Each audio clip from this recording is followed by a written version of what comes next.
Well, Bryan, it's so great to catch up with you today.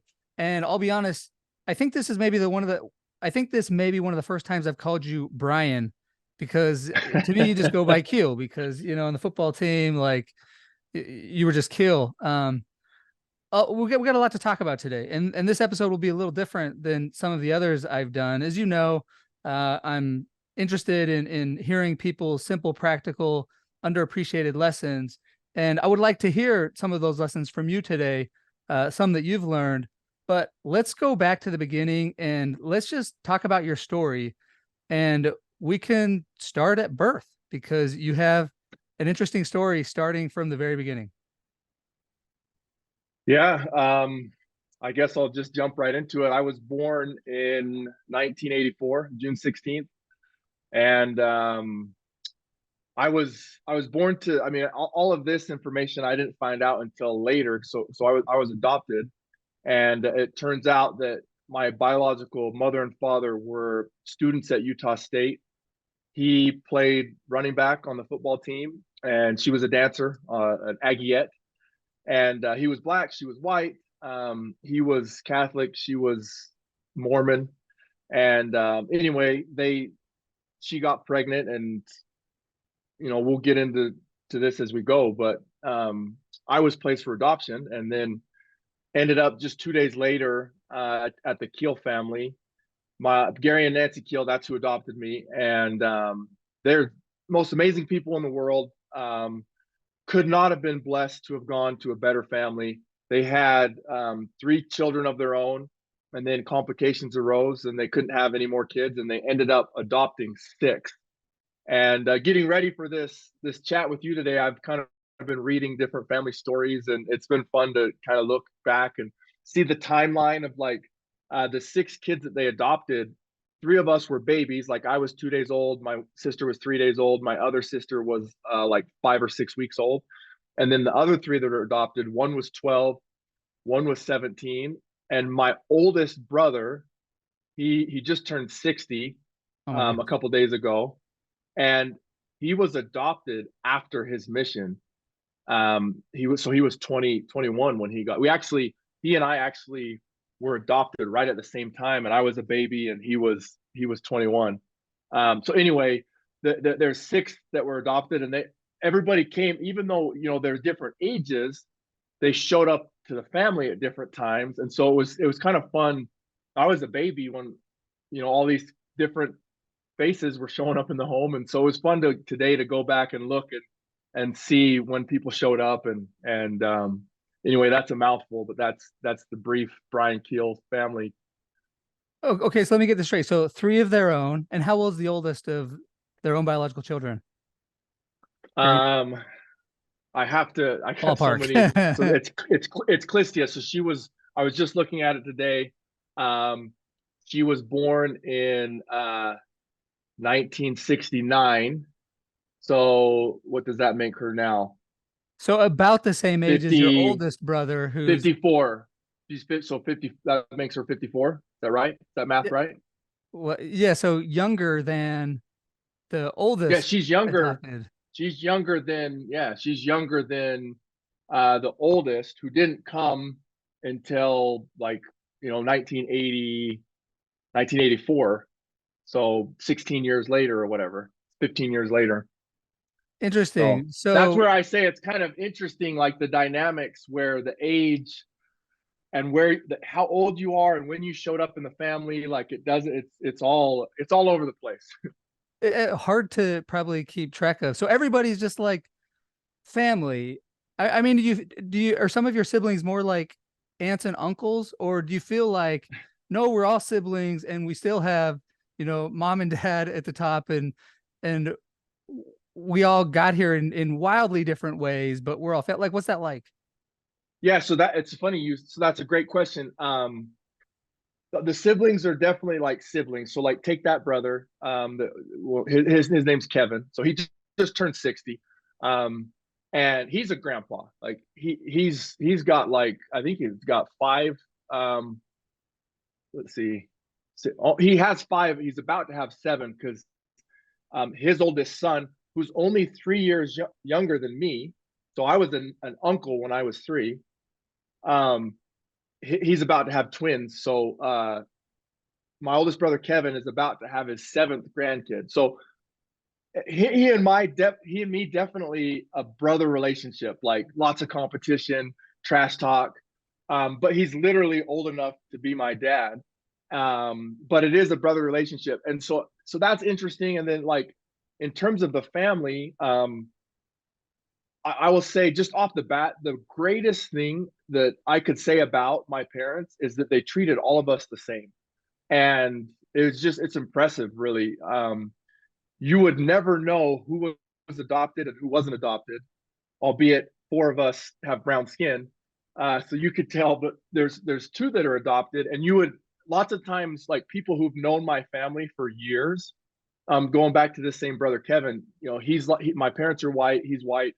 Um, there's lots of people who don't know that he was adopted Yeah. because he's everybody was treated the same, and he's very similar to my dad, and he acts, talks, laughs.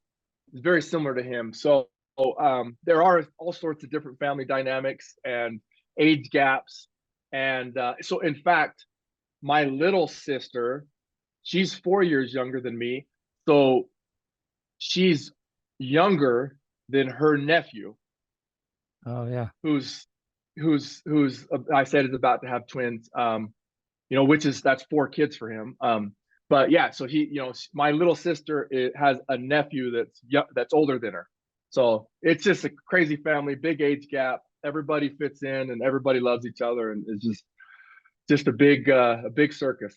So when you're talking with your siblings, you said you have how many blood siblings?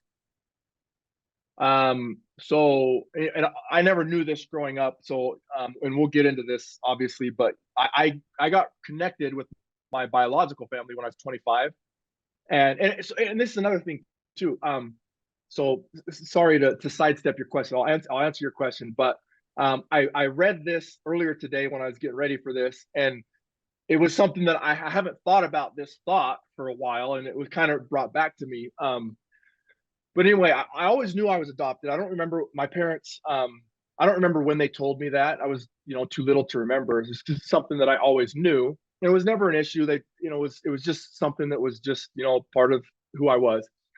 Fast forward to when I'm a teenager, my mom, she would get asked by the same. So all of our adoptions went through the church family services, and they would have these seminars and panels and different workshops where people looking to adopt and people looking to place their kids for adopt would come and talk to people who have adopted.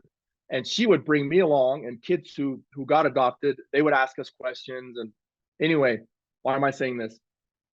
It wasn't until I was maybe 15 years old at one of these workshops where the idea occurred to me that I had blood brothers and sisters, like you just asked. And it's just kind of like fascinating to think about. I was, roughly 15 or 16 years old before that idea had ever even Wow. came into my mind. Obviously, I knew I had biological parents out there somewhere, didn't know very much about them.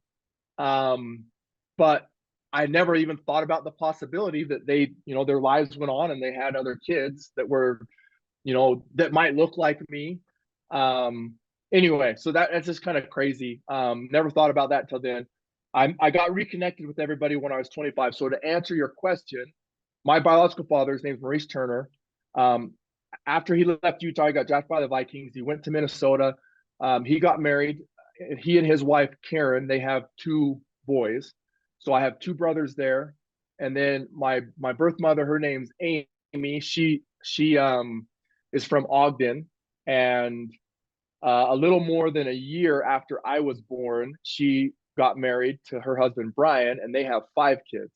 So I have seven biological brothers and sisters, and then I have eight adopted brothers and sisters. So in all told, I have 15 brothers and sisters. And this is just a little bit of defense because I feel bad. Like you asked me how old my sister Clistia is. And most people, when someone asks them how old one of their siblings is, like it's really easy and quick for them to answer that.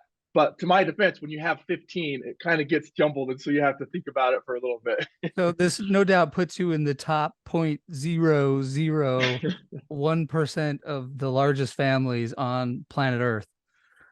Okay, 15 so brothers and sisters, 10 brothers, 10 brothers. And 10 brothers, 5 sisters. how is it that so many of your brothers are good at sports? So I got to know you through football. I'd like to hear about your interest in sports and your siblings' interest in sports. Maybe you could start with, at what point did you realize, like, hey, I like sports, I'm pretty good at it? And at what point did you realize you got some siblings that are also pretty good at sports?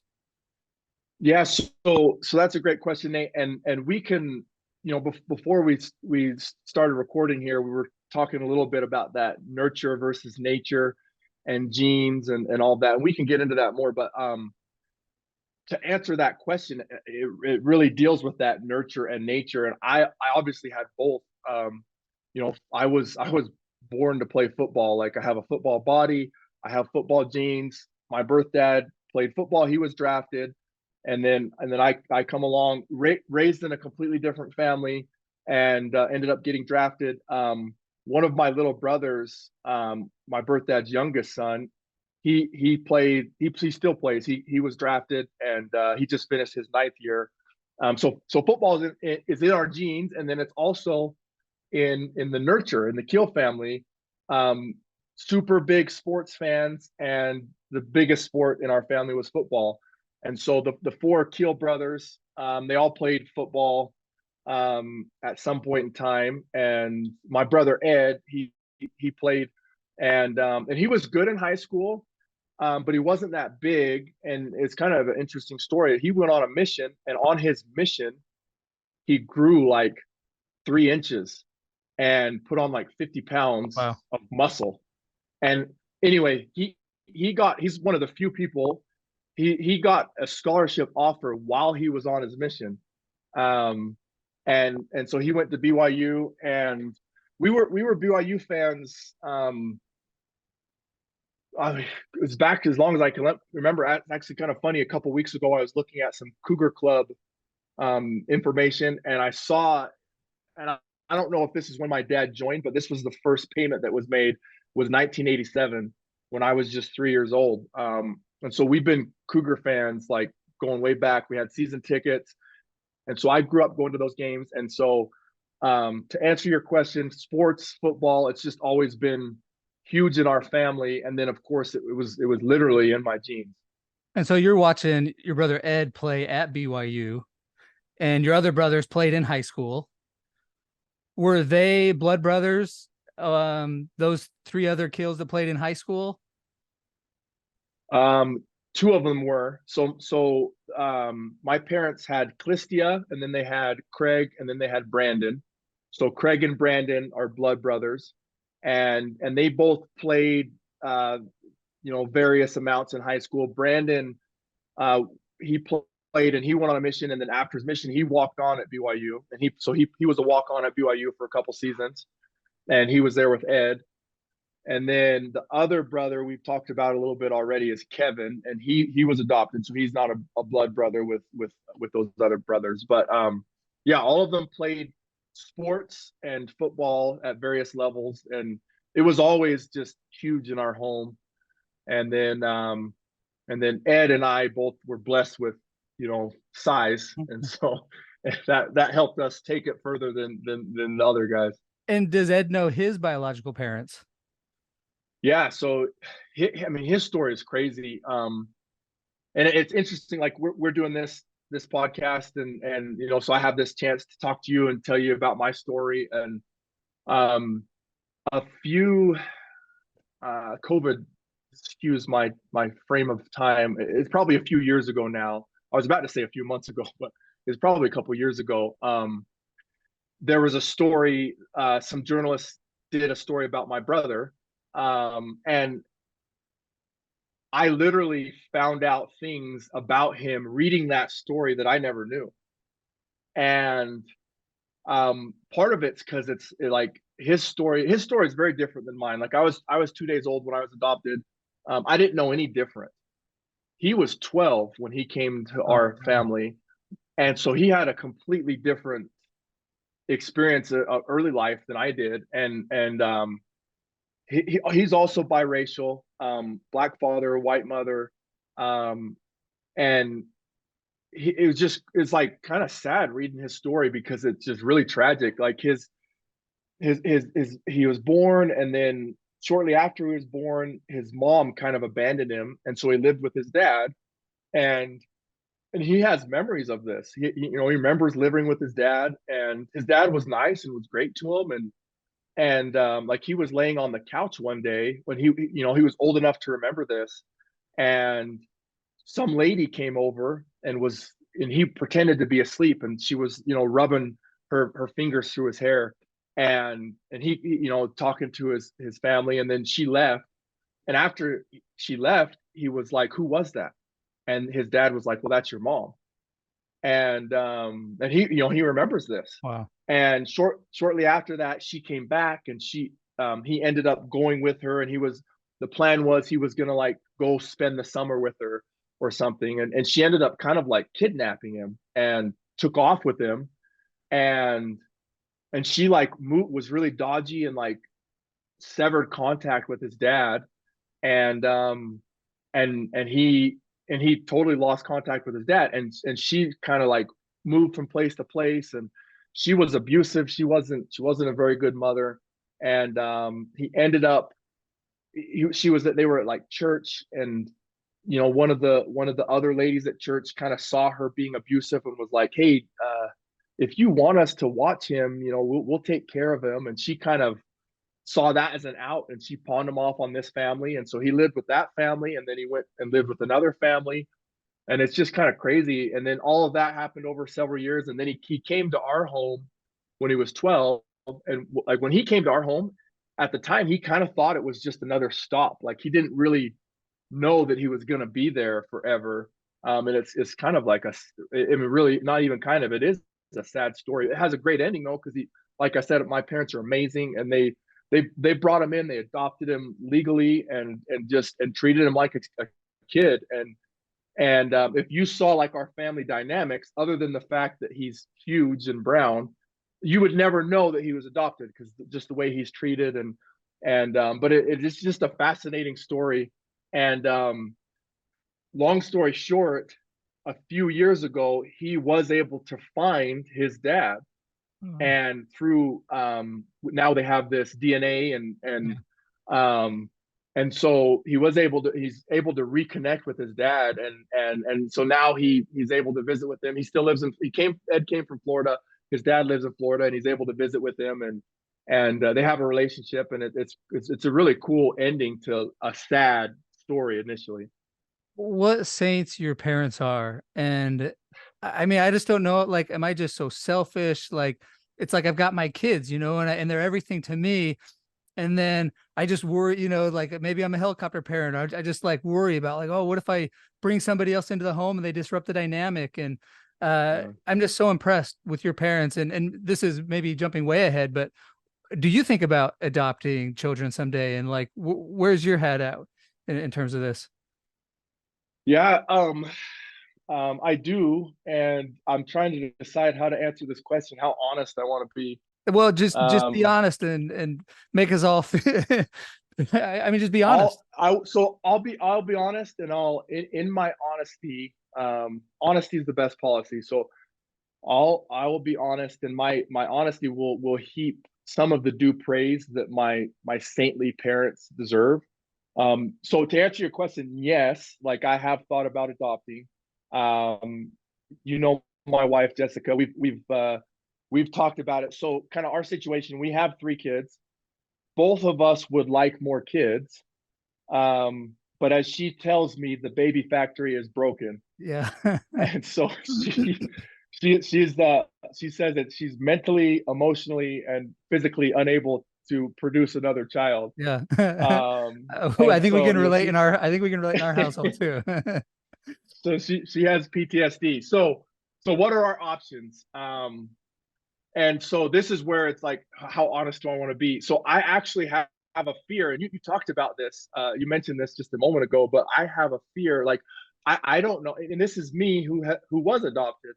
To be 100% honest, I don't know that if I adopted a kid, if I would treat him the same as I do my kids. And this is where I'm like, oh man, I don't know if I dare say this or reveal this, but I'll be honest. I assume that I would, and more than that, I hope that I would.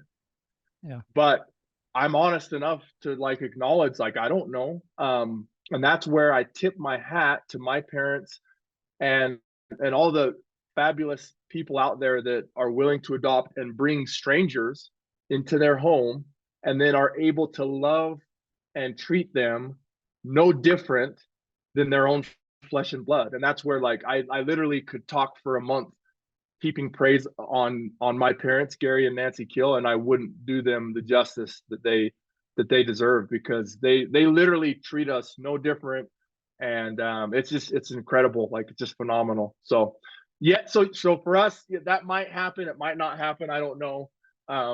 We'll see. But yeah, that's a little bit of honesty and a confessional. Well, I think that's a great point, and not everybody is in the same mental, emotional stage of life, or even has the same abilities to be able to be an adopted parent, Yeah, let alone at it the takes level special of people. your It parents. really Yeah. does. It really does take special people. Okay, well, let's continue on with your childhood then. So you're playing sports at a young age. At what point do you realize, like, I'm kind of good at this? Oh, man, I don't know.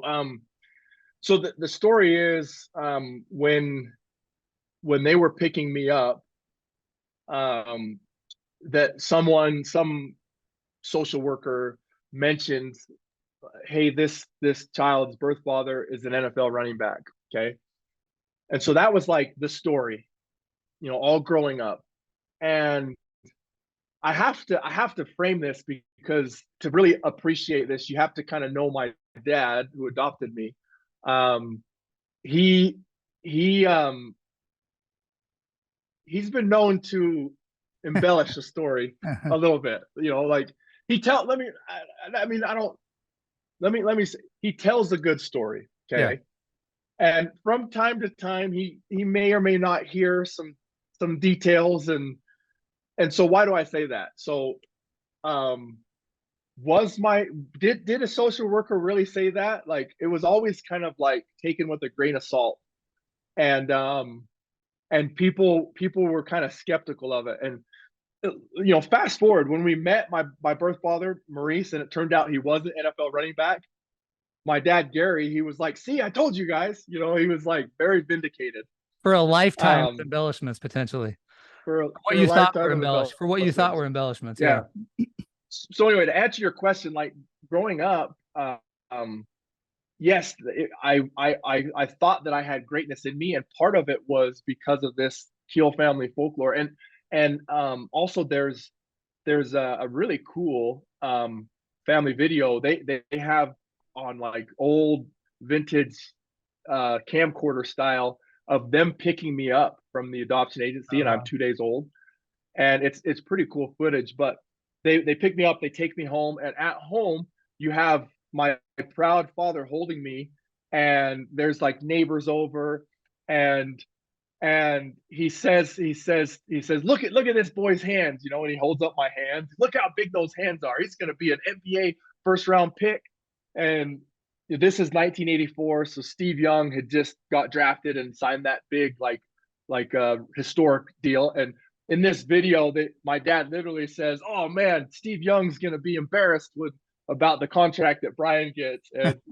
And so, literally, the day that they got me, there was like this expectation of sports star. And so, like, to answer your question, like, when did I mean, I always, like, there was that expectation, and there was also like an inner belief. Oh, I came from one, so I can do it too, if I put in the work. And that was kind of always my mindset. My whole life was like, well, I came from one, and if I put in the work, I can do it too. So you always felt like you were good and always had high expectations. You played football. Did you play any other sports, or was football kind of your main focus priority? Football was always the main sport, and I was kind of a unique, um kind of like I was always a unique athlete where skill wise I was kind of a late developer, and I was always big, I was always strong, and I was always fast. Like I was always one of the fastest kids, one of the biggest, one of the strongest. But I couldn't dribble basketball very well. I didn't have very good hands when I was little, like to catch a football. Um, and that stuff like that fine motor skill, coordination, like don't get me wrong, I wasn't uncoordinated by any means, but I'm just like relative to the other kids, like I didn't wasn't exceptional in those areas. I was exceptional in terms of strength and speed. But it wasn't until high school that that stuff came. And so consequently, like I didn't play a lot of basketball. I played a few times growing up, and in fact, I got cut from the ninth grade basketball team. I got cut from the 10th grade basketball team, and then I made it in 11th grade.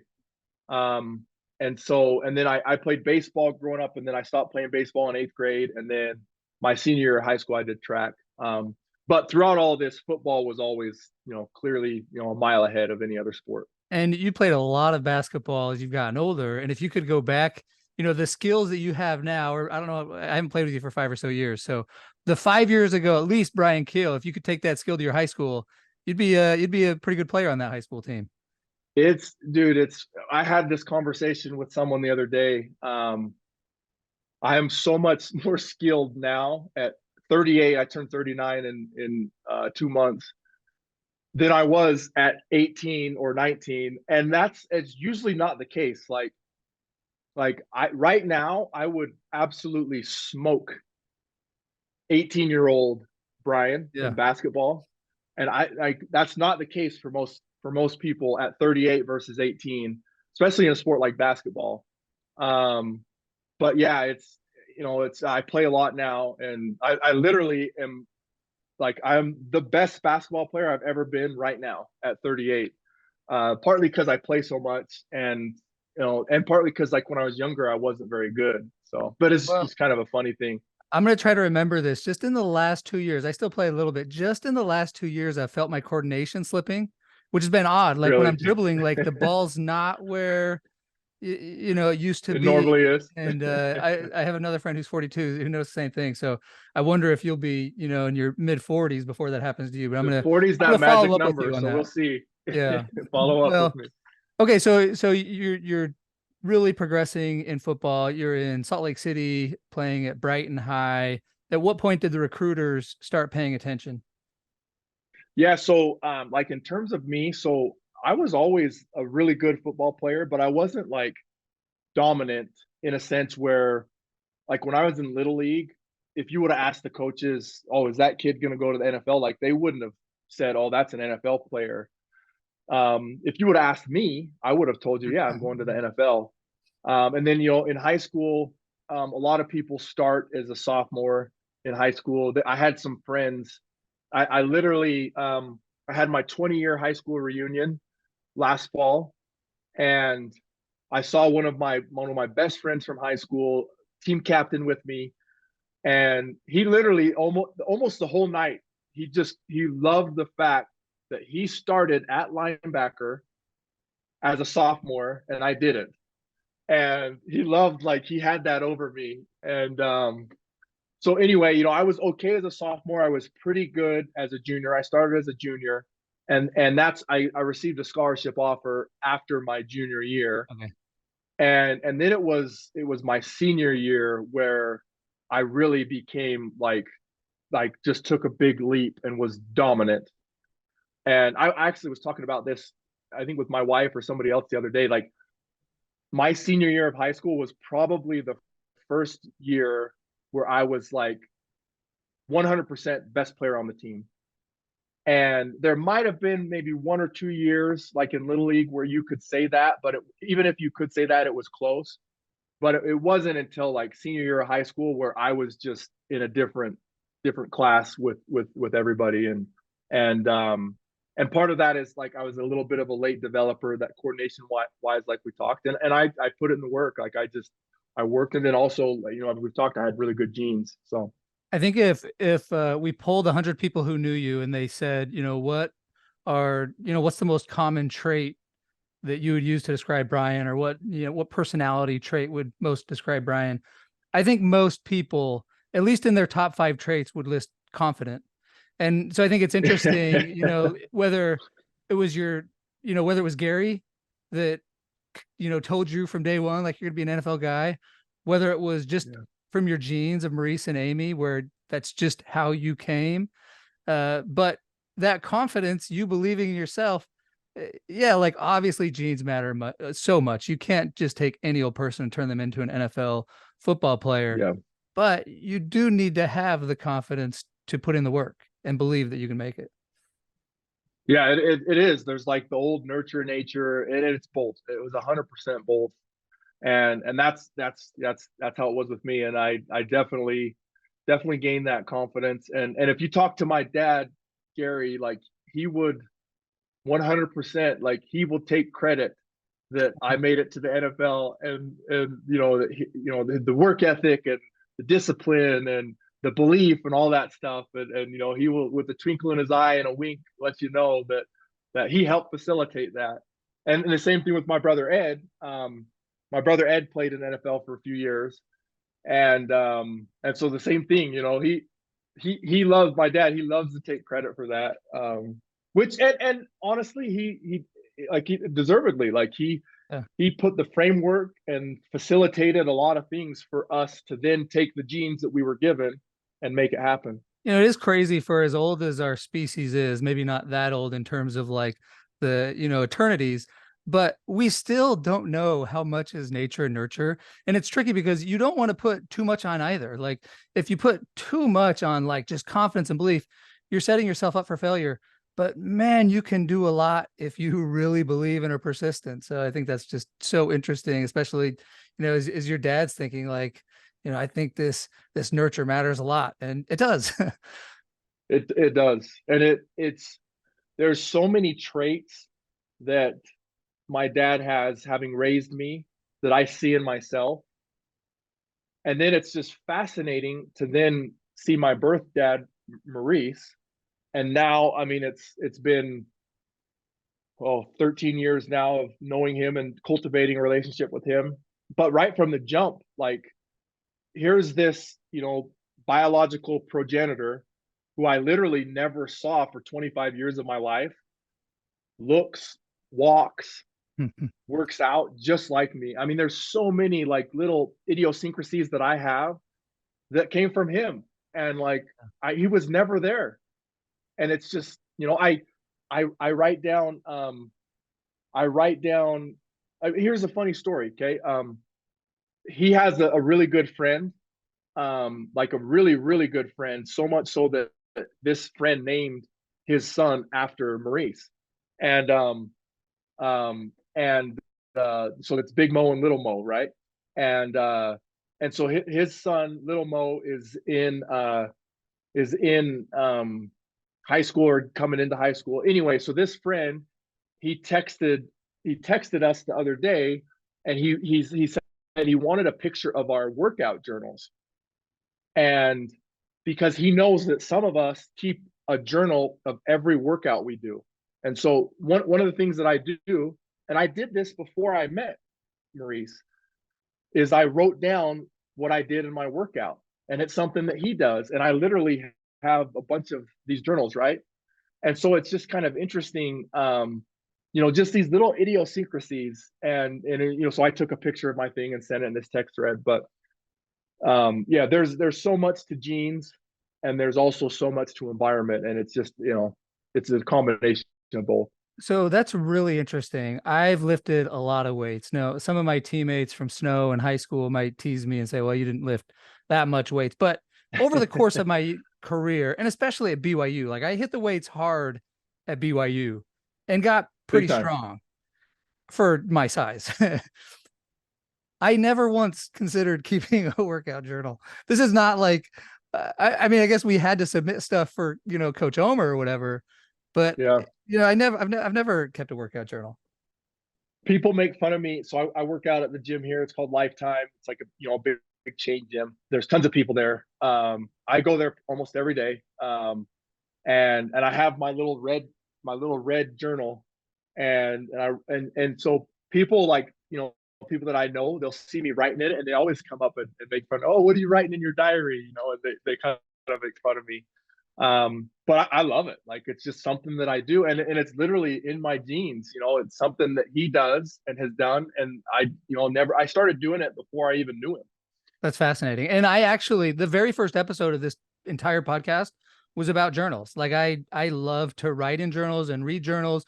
My parents, my wife, my own. And so, yeah, that's just really interesting. Like, workout journals, maybe they're common in the fitness world, but certainly not that common in the football world. So yeah, just fascinating, the role that Gene's played there. Okay, well, you're getting recruited then. You've got BYU that wants you to go play for them. Any other schools that were interested in you? Did you consider any, or, I mean, were you just pretty locked into BYU? It's actually it's a very like unique recruiting situation. So I didn't get recruited a lot by very many schools for football. In terms of like phone calls, I got a million letters for school because I had really good grades, and I had good ACT scores, and so uh, um, I had all sorts of letters from these prestigious academic institutions. But in terms of football recruitment, I got letters from a lot of football schools, but I only got like actual recruitment phone calls from three schools: BYU, Utah, and Harvard. Yeah. Really weird. Not even like Utah State never even called me. None of the Pac-12 schools called me. It was just those three schools that called me. It's kind of interesting. And so Utah offered me right before the summer of my junior year, and then a week later BYU offered me, and then my dad made me call them back the next day and commit, so that because he was worried they were going to pull the offer or something, and so I committed. I committed the next day. Never got any That was more it. phone calls. Yeah. That was it. Oh, So you go to BYU, and let's see, your first year would have been 2002 playing, or 2003. Your first year playing was 2003. I think I was at a junior college at the time, so I don't remember your freshman year. it was 2002. Yeah. 2002. Okay, so your first year was Yep. 2002, and if I remember right, you ended up playing a little True bit freshman. as a true freshman, right? Yeah, I played. I did. I played the first couple games. Funny story. So BYU's head coach Kalani Satake, he was the GA graduate assistant, and BYU played a JV game against Dixie, and I played in that JV game, and they were like at a DNs. And so Kalani comes up, he's like on the sideline of the game, and he's like, "Hey, Kehl, you want to go in at D end?" And I was like, "Sure." So I go in at D end. I had like 4 sacks, and so they moved me to D end. And so the next week, the next regular game was against Hawaii, and I played like 5 snaps at D end, and I had a sack. And so the first couple of games of the season, I played D end, and I got pretty decent playing time. And it's actually something that still to this day bugs me, because we were in a game, we were playing Nevada, and our middle linebacker, I won't throw him under the bus by saying his name, but our Oh, come middle on, we all linebacker. know who it is. Actually, we probably don't. Well, I know who he is, I'm sure, but I don't know who I'll you're throw talking him about. under the bus. It was Paul Walkenhurst. Okay, Paul So was a good player, big, it tough was guy. it was Paul. So this was his second year. He was a second year player, and I couldn't hear his calls. And so I was like, "What are the calls?" And he goes on the sideline and tells the D coordinator, Ken Schmidt, that I didn't know the defense. Uh, And so Schmidt was like, "Jill, you don't know the defense?" I was like, "Yeah, I know the defense. I just can't hear his calls." So anyway, long story short, I was playing quite a bit, and then I didn't play at all. And so the whole middle of the season I didn't play, and then they moved me back to linebacker. I was like killing it in practice, and so then I started getting reps in the actual games at linebacker.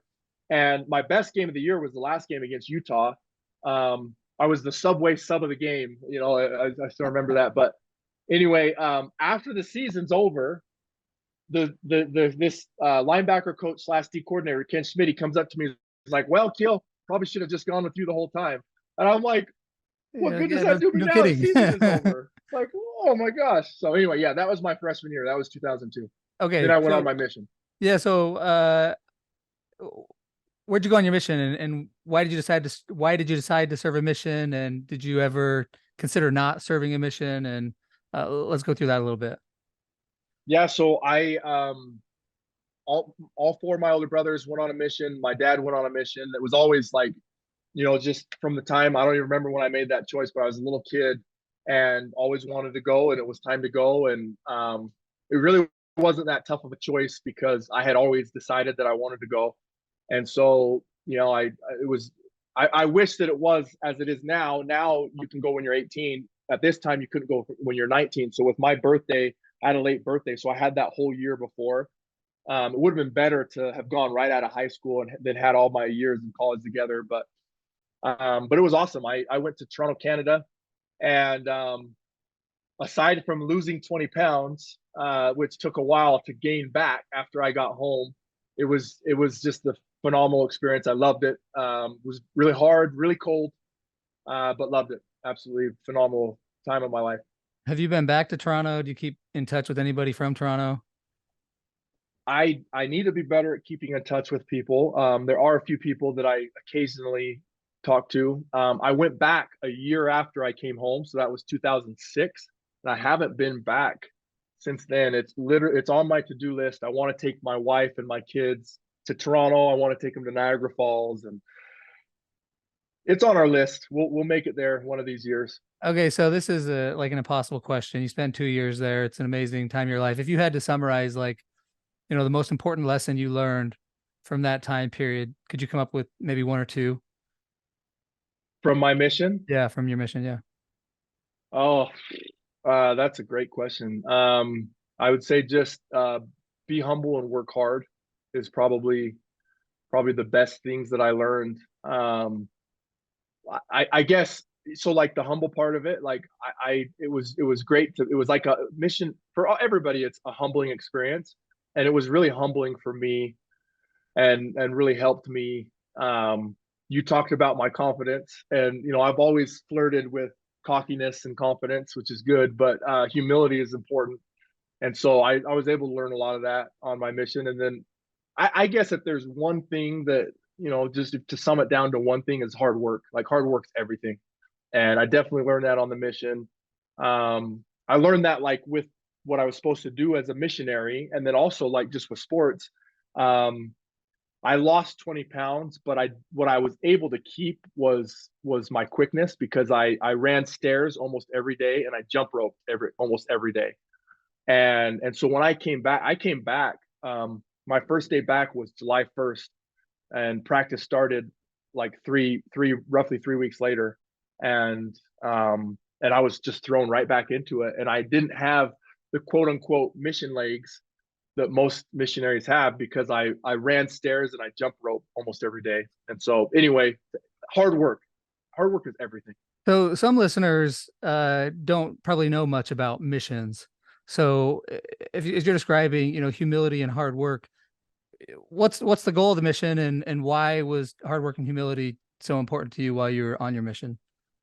Yeah, so I'm a member of the Church of Jesus Christ of Latter-day Saints, and it's not a requirement. A lot of people think that it's a requirement, but it's not a requirement. But you could call it an expectation that young men serve a mission. And so, like I said, it's not required, but it is, culturally, it's a kind of expected. If you can, yeah, And then if if you're physically if able. you're if you're if you're physically, mentally, and emotionally able, yep, 100%.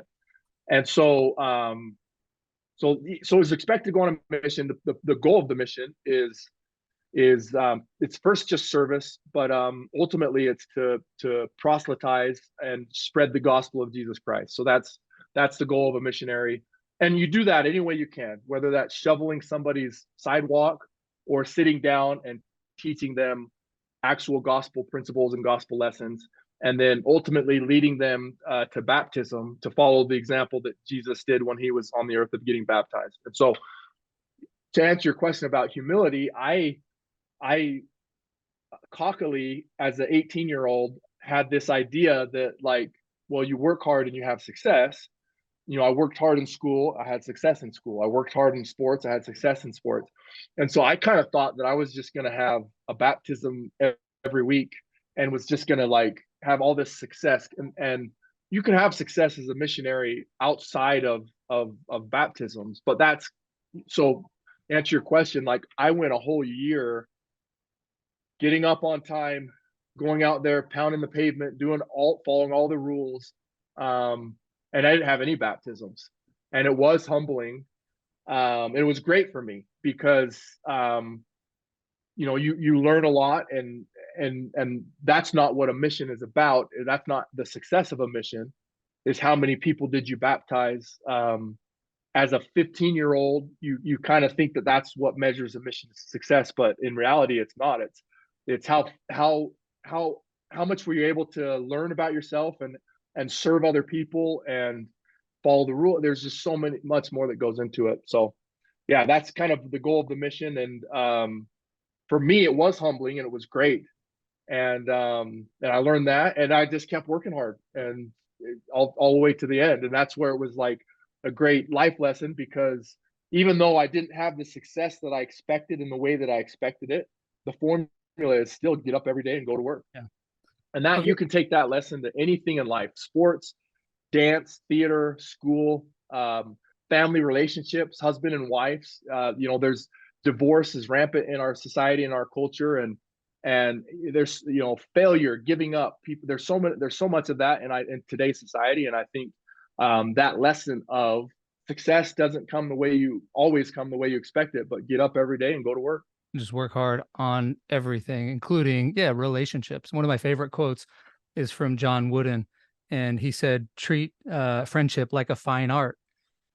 How do you treat a fine art? This isn't something that you just don't. Delicately. Yeah, and you work and you think about it, and you spend time and effort and energy, and you don't just let it happen. So okay, well, I do remember the first time I met you. I was living in some like little blue house off 9th East in Provo, with Cam Jensen and Dustin Gabriel and Nate Hutchinson.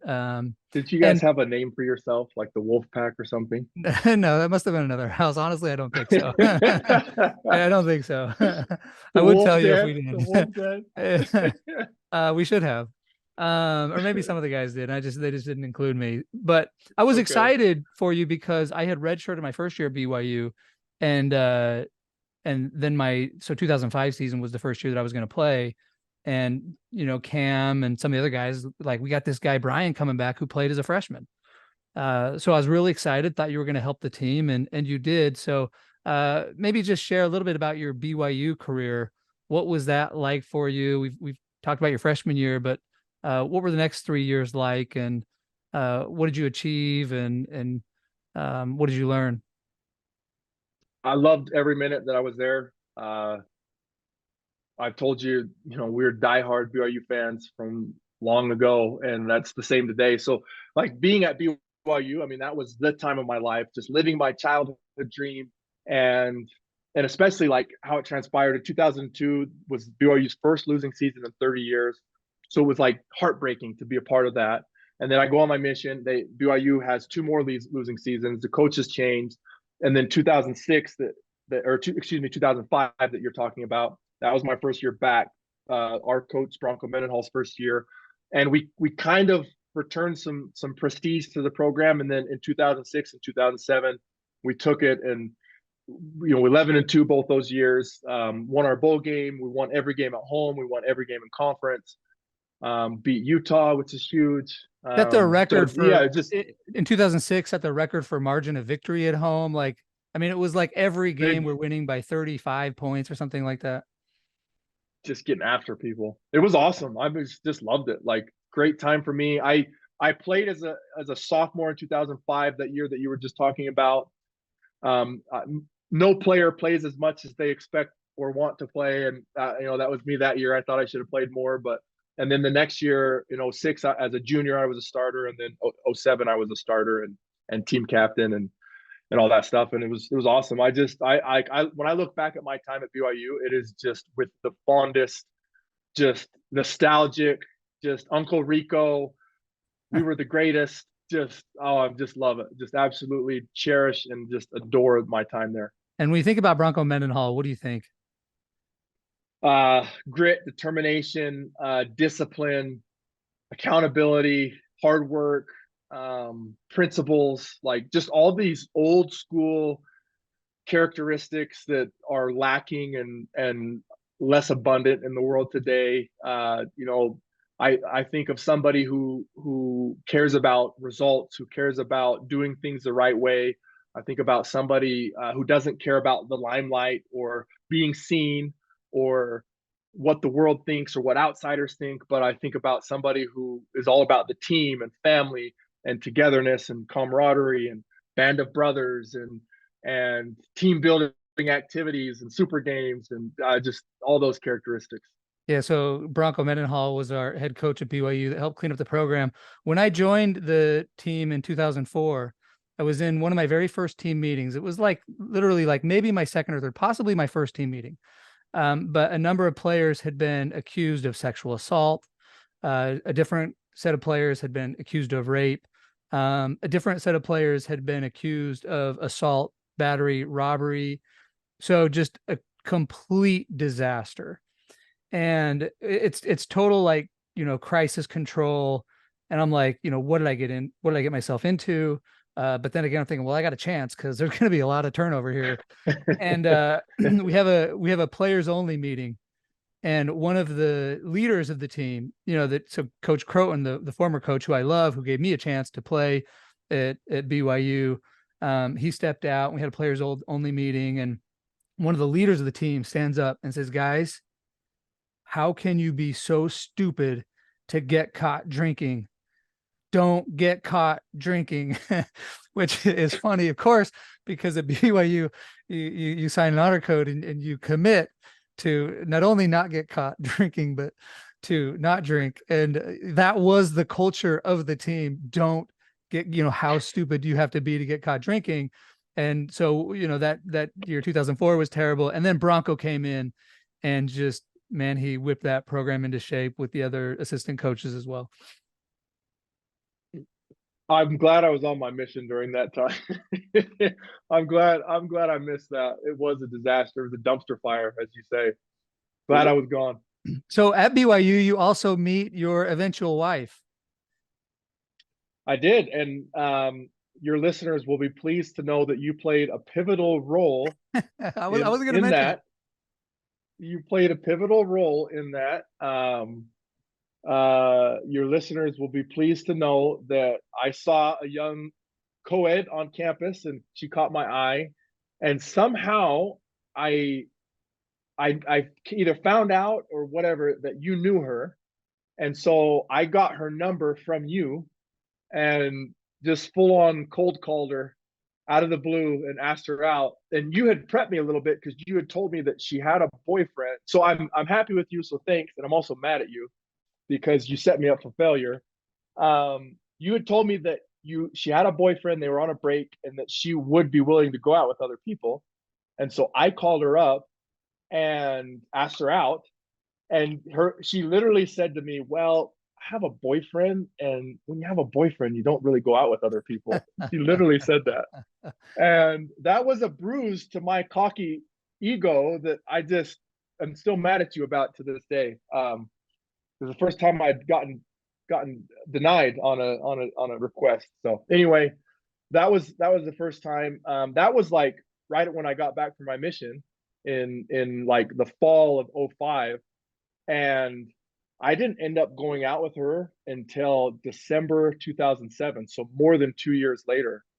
And I went out with her for the first time, and then like I went out with her a couple times because we totally hit it off. And then like January 1st, I left to go train for the combine.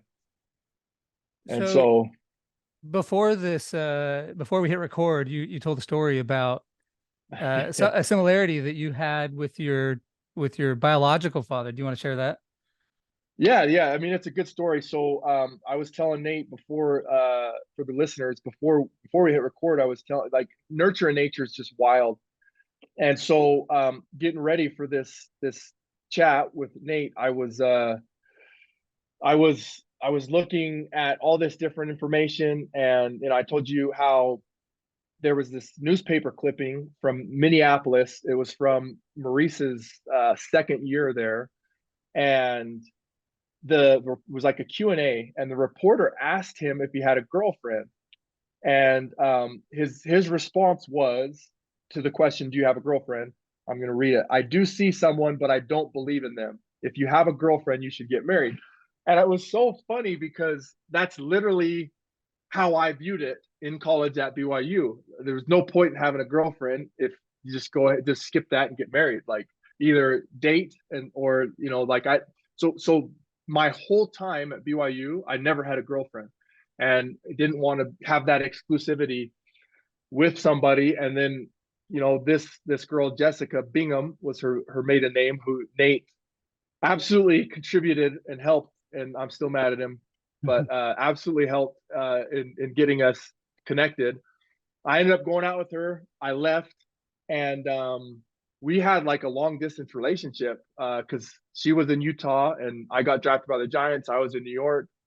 So our first date was like December 2007, and I ended up proposing to her in April of 2009. And we were not boyfriend and girlfriend. We had never talked about marriage one time. It was completely a surprise and a shock Wow. to her. And she said yes, and the rest is history. So So when you say you didn't believe in a girlfriend, and Maurice didn't believe in a girlfriend, that doesn't mean you weren't dating. So you just you didn't believe in the exclusivity, basically, is what you're saying. correct. The title and the exclusivity. Yep. Yeah, it's So, like, and it's just kind of a weird idiosyncrasy that he has and somehow passed on to me, and literally never saw the guy my first 25 years of my life, but I had that goofy, very uncommon trait. And so I was like, my whole time at BYU, I was opposed to the idea of a girlfriend. And in my mind, it was like, well, just when you're ready to get married, get married. And I don't know. And that's kind of how we did it. It was very, very unconventional. so you got, you're overflowing with confidence. Did it occur to you that some women might say no to you, or that Jessica might say no to you? Because you haven't even talked about this. Yeah. So it's funny. So I was literally just about to say, in fact, I needed her parents' help in setting the way that I was going to propose to her. I needed her parents' help in getting her where I needed her to be and stuff. And so I called her parents to talk to them about helping me. And I kind of told them, like, hey, I'm going to propose to Jessica. And her mom literally asked what you just asked. Are you sure she's going to say yes? And to be 100% honest, like, that thought, like, maybe she said no, it really hadn't crossed my mind to that point. And I was just kind of like, it was just, I don't know. I just knew it was supposed to happen. It was going to happen. And of course she's going to say yes. And I don't know, maybe that's foolish. Maybe that's too cocky or confident, or maybe it's just, we were destined to be together. I don't know, but it is kind of funny the way it worked out. And she did say she was surprised. Absolutely. So the way that it happened is my neighbor had a plane, and so he allowed us to take his plane up, and we were flying in the plane. When I kneeled down, we're actually circling the Salt Lake Temple, where a lot of people here get married, and the plane was circling the Salt Lake Temple. I pulled the ring out. She's looking out the window, and I kneeled down, and then she looks back at me, and I said, "Will you marry me in that temple?" And her first words were, "Are you serious?" and then I said, "Yep." And she said, "Okay, yes." And again, like I said, the rest is history. So It's funny that it hadn't occurred to you that she would say no. I remember I got admitted to Stanford Law School, which is a whole other kind of funny story. And I know you'll like this, and maybe I've told it to you before, but when I told Nate Hutchinson, our former teammate, then I'd been admitted to Stanford, he said, I just want you to know, I don't think any differently of you. I only think less of Stanford. And it's like, yeah, I couldn't agree more, Hutch. I've never, Like, I've never heard that, and that is such a Hutch thing to say. so, Oh my gosh. and like, it's like, yeah, I totally agree. But I was talking to Todd Mortensen. So you probably remember Uh-huh. Todd. Todd was on our I team, played with Todd, quarterback. Yeah. total stud, ended up transferring to UC San Diego, played for Jim Harbaugh there, and just total stud. Went to played with Tom Brady, backed up Tom Brady for a little bit at the Patriots, and went to Penn Law School and an attorney at a big law firm in New York City. Anyway, he had helped me with my law school applications. And so when I got admitted to Stanford, I let him know, and he's like, "Oh, congrats. Now like you've done a really hard step. Now just as long as you can graduate, you'll be set up." And I was like, huh. What? I mean, it had never occurred to me that I might not But you still got graduate. to. But now that you mention it, like I kind of like weaseled my way in here, not through the back door, but very luckily got in. Like, maybe this isn't guaranteed. But anyway, I can relate in some small way to just never having No, Nate, that doubt. don't sell yourself short to your listeners. You were very, very belonging at Stanford. Well, So I worked hard. any listener, you did work hard, but you also have it. So don't, yeah, any listeners out there, don't be fooled Well, let me just by say what this. Nate's selling you right now. I was talking to a friend of mine the other day, and he got a 17. No, sorry, he got a 13 on English in the ACT, but he got a 36 in math. That's So wild. he obviously like he struggled with English. I will say my test scores were not that bad, but when I did first take the LSAT, I scored in the 55th percentile. So like that's not that's Okay, when you right in the middle. yeah, but you didn't get in with that test Right, score. right. I worked very hard Yes. afterward. Okay. Yeah, yeah, exactly. Okay. But I Okay. can say like I do believe Hey, I there had we a go. We're back to hard work.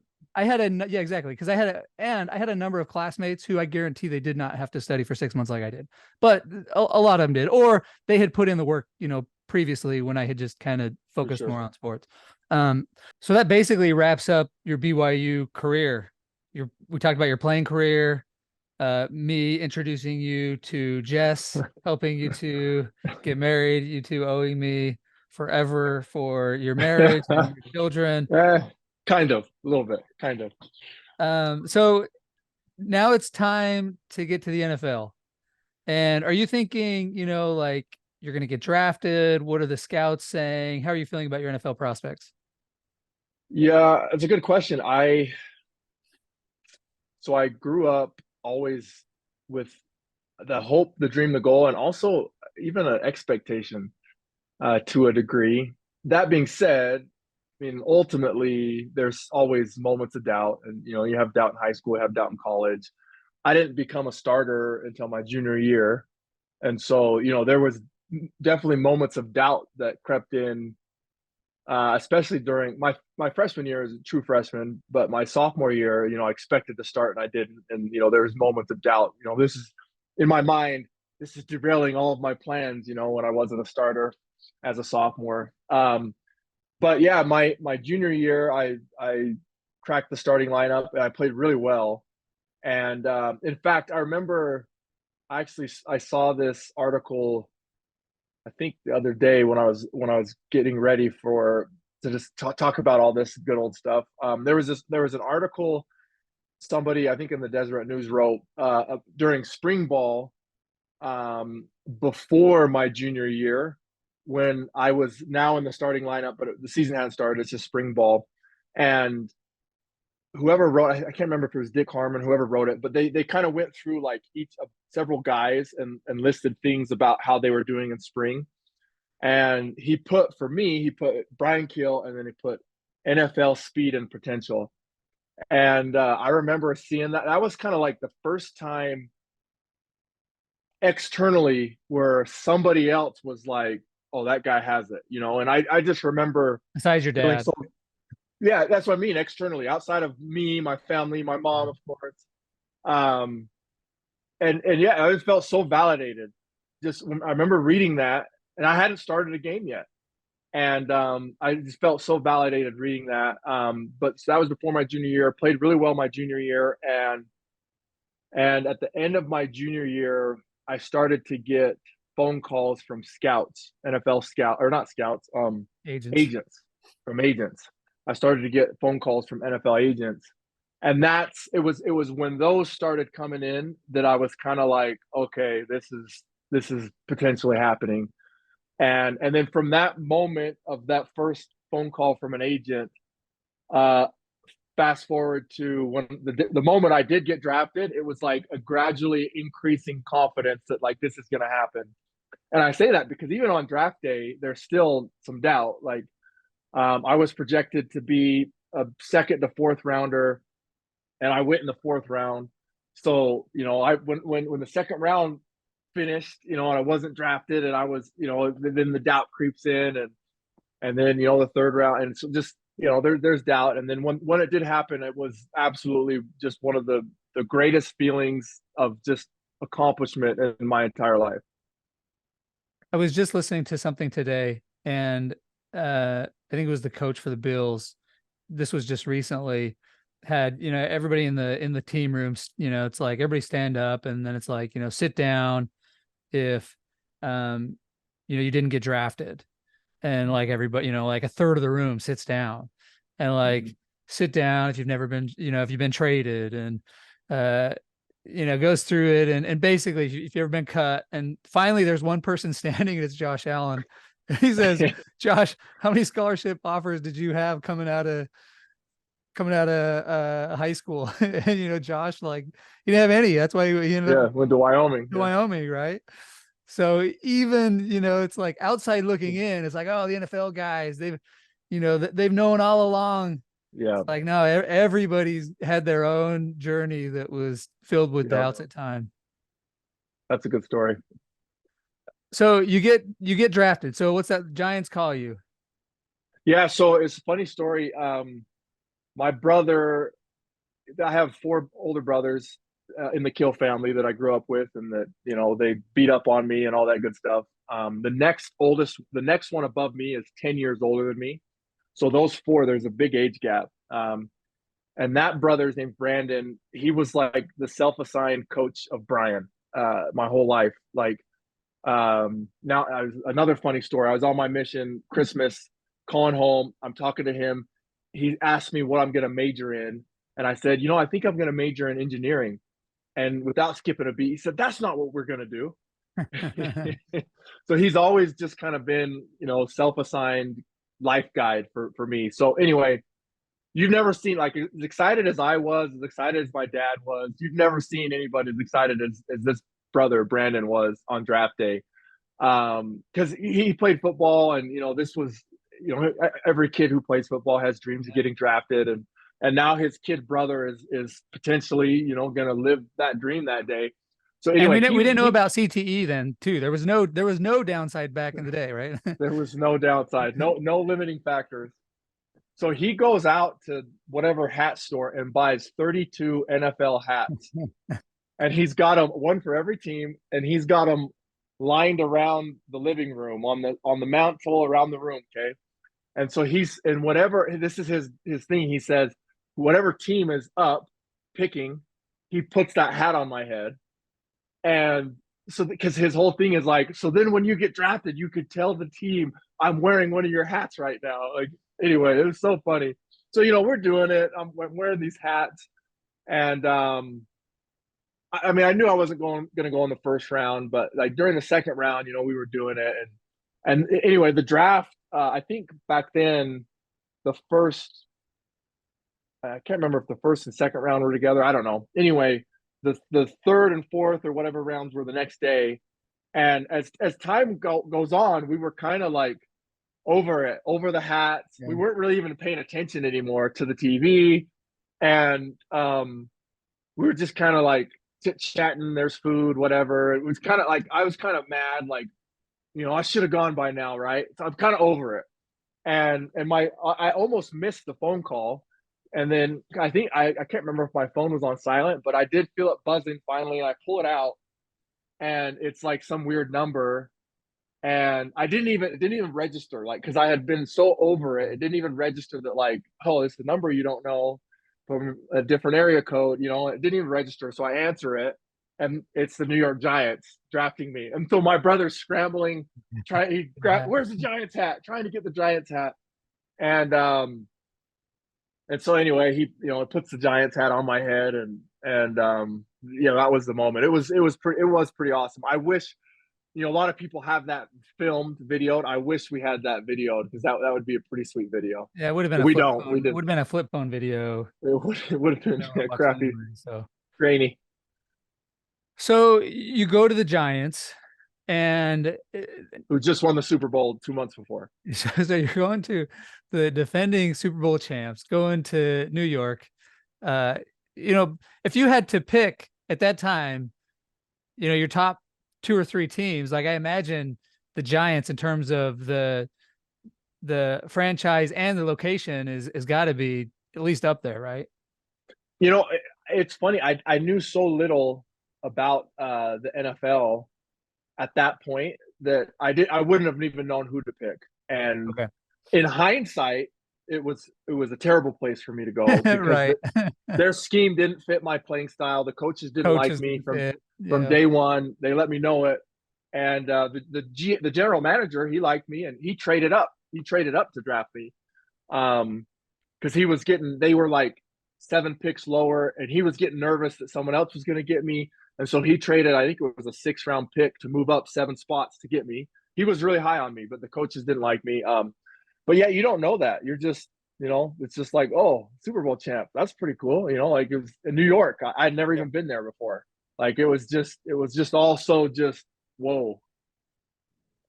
So at what point do you get the physical and realize that you have some sort of trait that invokes your medical history? And is that what spurred you on this journey of?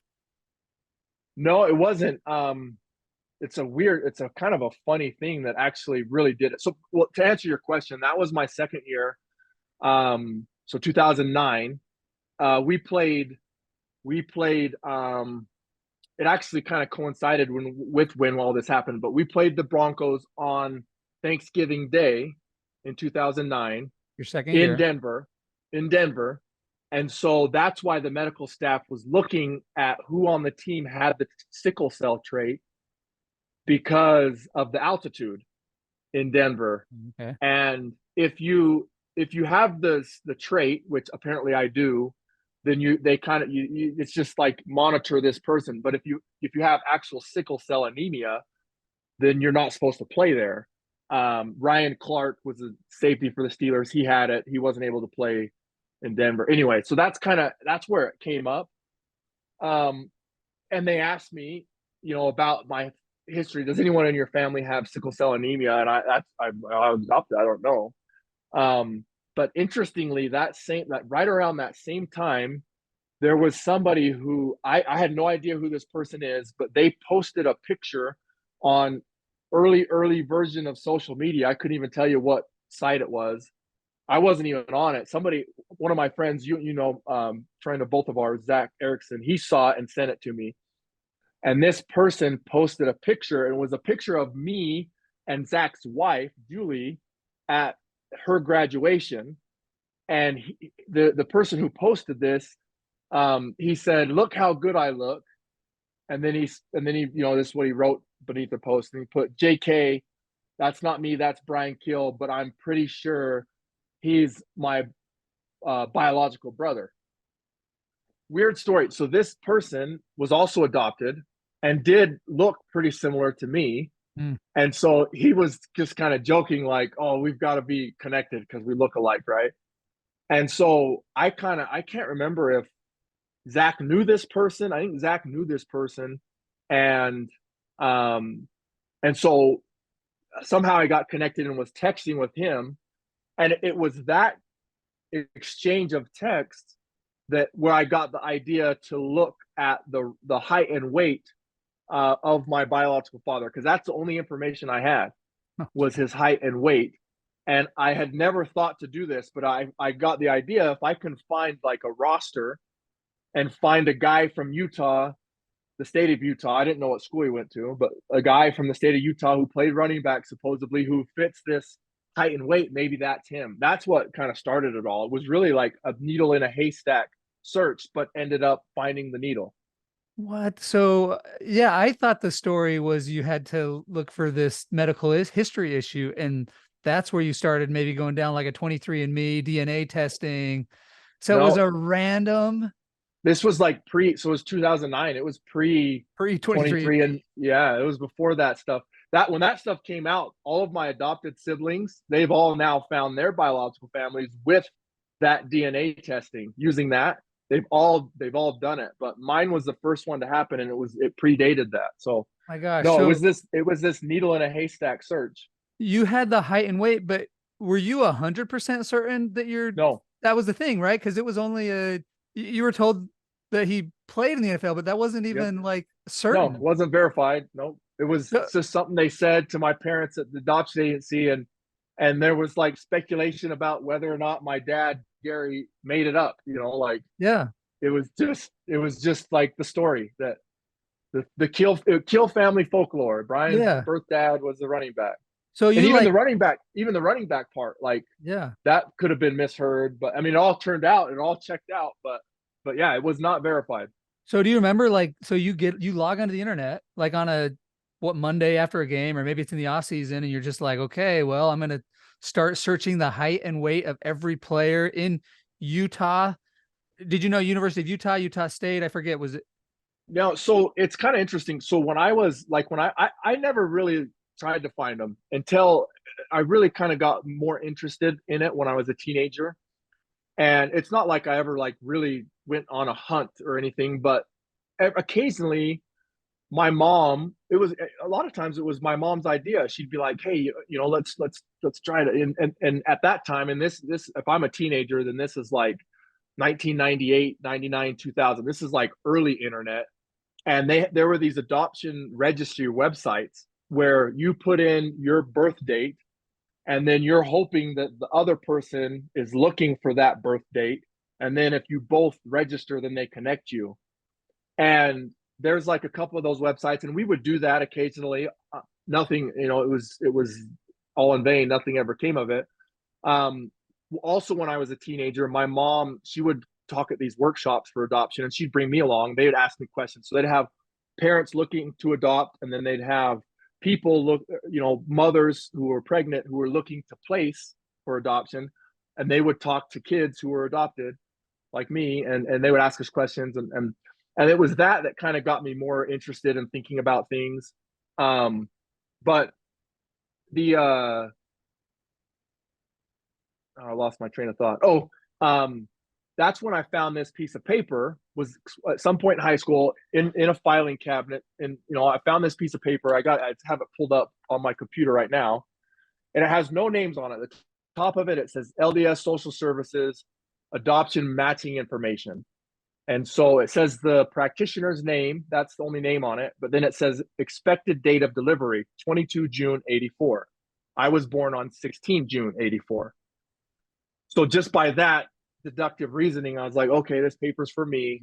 It says father, mother, age 23, mother, age 21, marital status, single, nationality, racial descent, father, black, mother, Scotch, Welsh, French. And so it just kind of goes down. And then for father, it says height 6 foot 200. No way. And so yeah, so that was, and I found that in high school. But then fast forward now to this 2009, this random guy, posts this picture on the internet, and I'm kind of texting this guy back and forth, or something. I can't remember. But it was that talking to him where I got the idea. I'm going to look for people who were drafted from Utah. Oh, here's the other thing. So on this paper, it says placement areas to avoid. It says Layton, Ogden, Wow. Logan, Wow. Orem, Lehigh, Benyon, Rose Park.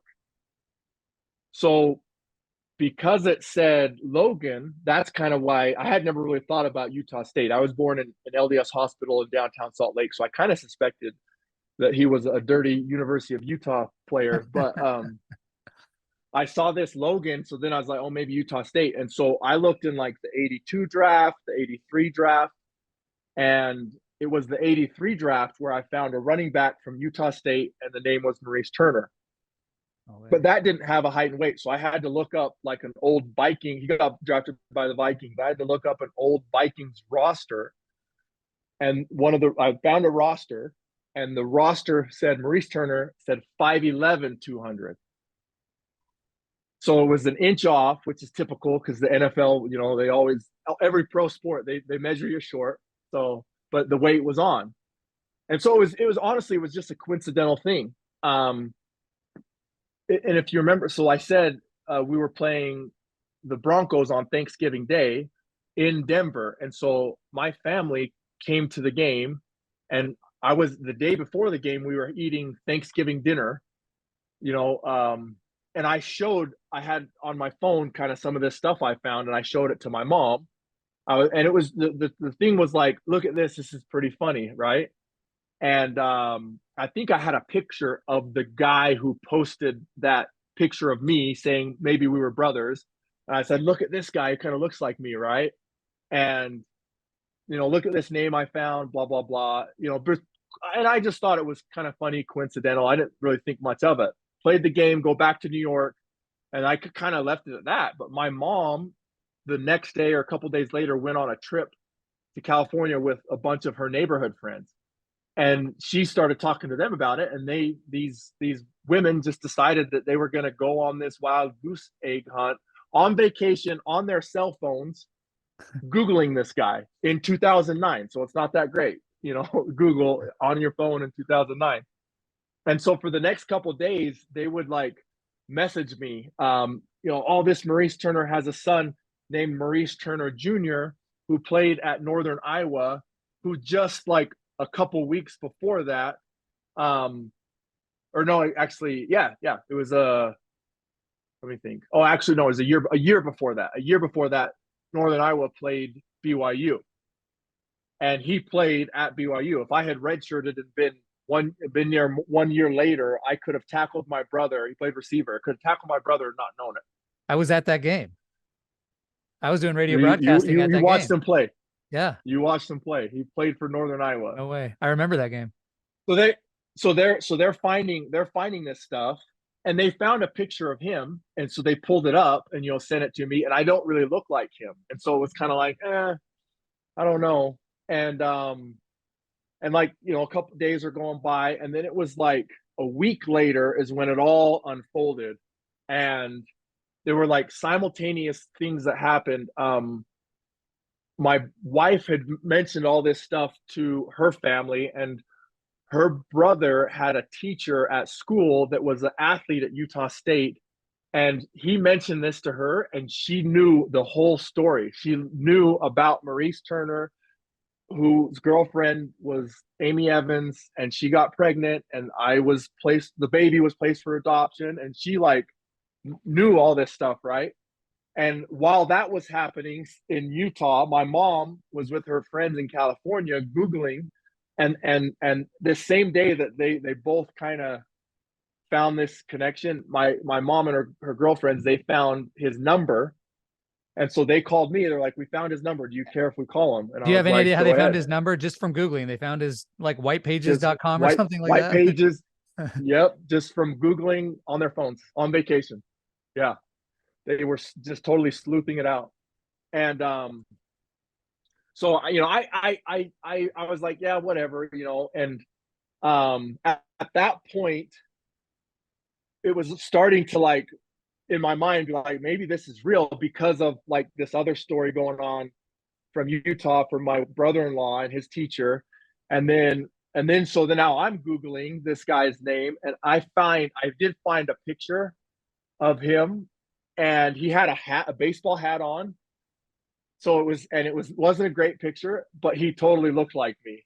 And so I'm sitting there with my wife, and that happened probably, I don't know, 15 minutes before my mom called saying we found his number. And I'm looking at this picture, I'm like, dude, that totally could be my genes, right?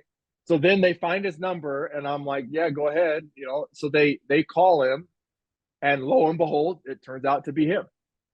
And I mean, the way it went down, they were driving in the car, and my mom's driving, and her friend called him on her phone. She's got it on speakerphone, and they actually called, and then his wife answered, Karen, and then she said, let me have him call you back.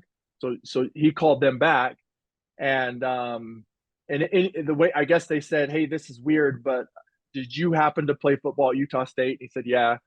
And then they said, did you place a baby for adoption?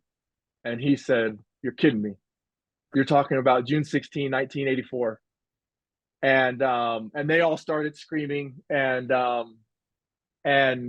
she was my mom's friend. She was like, I'm driving with his mom. Let me put her on the phone. And so then they talked, and then they talked for a few minutes, and she said to him, she said, well, do you want me to give him your number? And he said, are you sure that's okay? And she said, yeah. And then he said, yeah, give me his number. So then she hung up and she called me and she said, hey, it's him. I just called him. Oh I my just gosh. talked to him. It's him. And I remember, I'll never forget this for my whole life. I'm sitting, I'm actually at the exact same chair and desk in my office in Utah right now. I was sitting at this desk and chair in my apartment in New Jersey when she called me and said that. And it was just like the room just started spinning. Like it was just like crazy, like Twilight Zone. Like, no way. There's no way. Like, just so crazy. Anyway, so she says it was him and he's going to call you in 10 minutes. Oh my And I'm gosh. like, okay. So I hang up, and like 1 minute, less than a minute later, my phone rings, and I answer the phone. And the only way I can, this is the way I describe it is, if you've ever heard a voice recording of yourself, like a voicemail or something like that. And I don't know if for you, but for me, when I hear that, I think to myself, is that what I sound like? Because it sounds different than when you're just speaking. That phenomenon, right? That's what it sounded like on the other end of the phone. It was just an eerie, familiar voice that sounded like an older, different version of myself. And and so it was just, I every time I've told this story, the word that I always come back to, because it's the only word that even approximates the feeling, is it's just surreal. It was just, I mean, it just was the most surreal experience of my entire life. Like, talking, I'm 25 years old, and I'm first time talking to the person, that brought me into this world.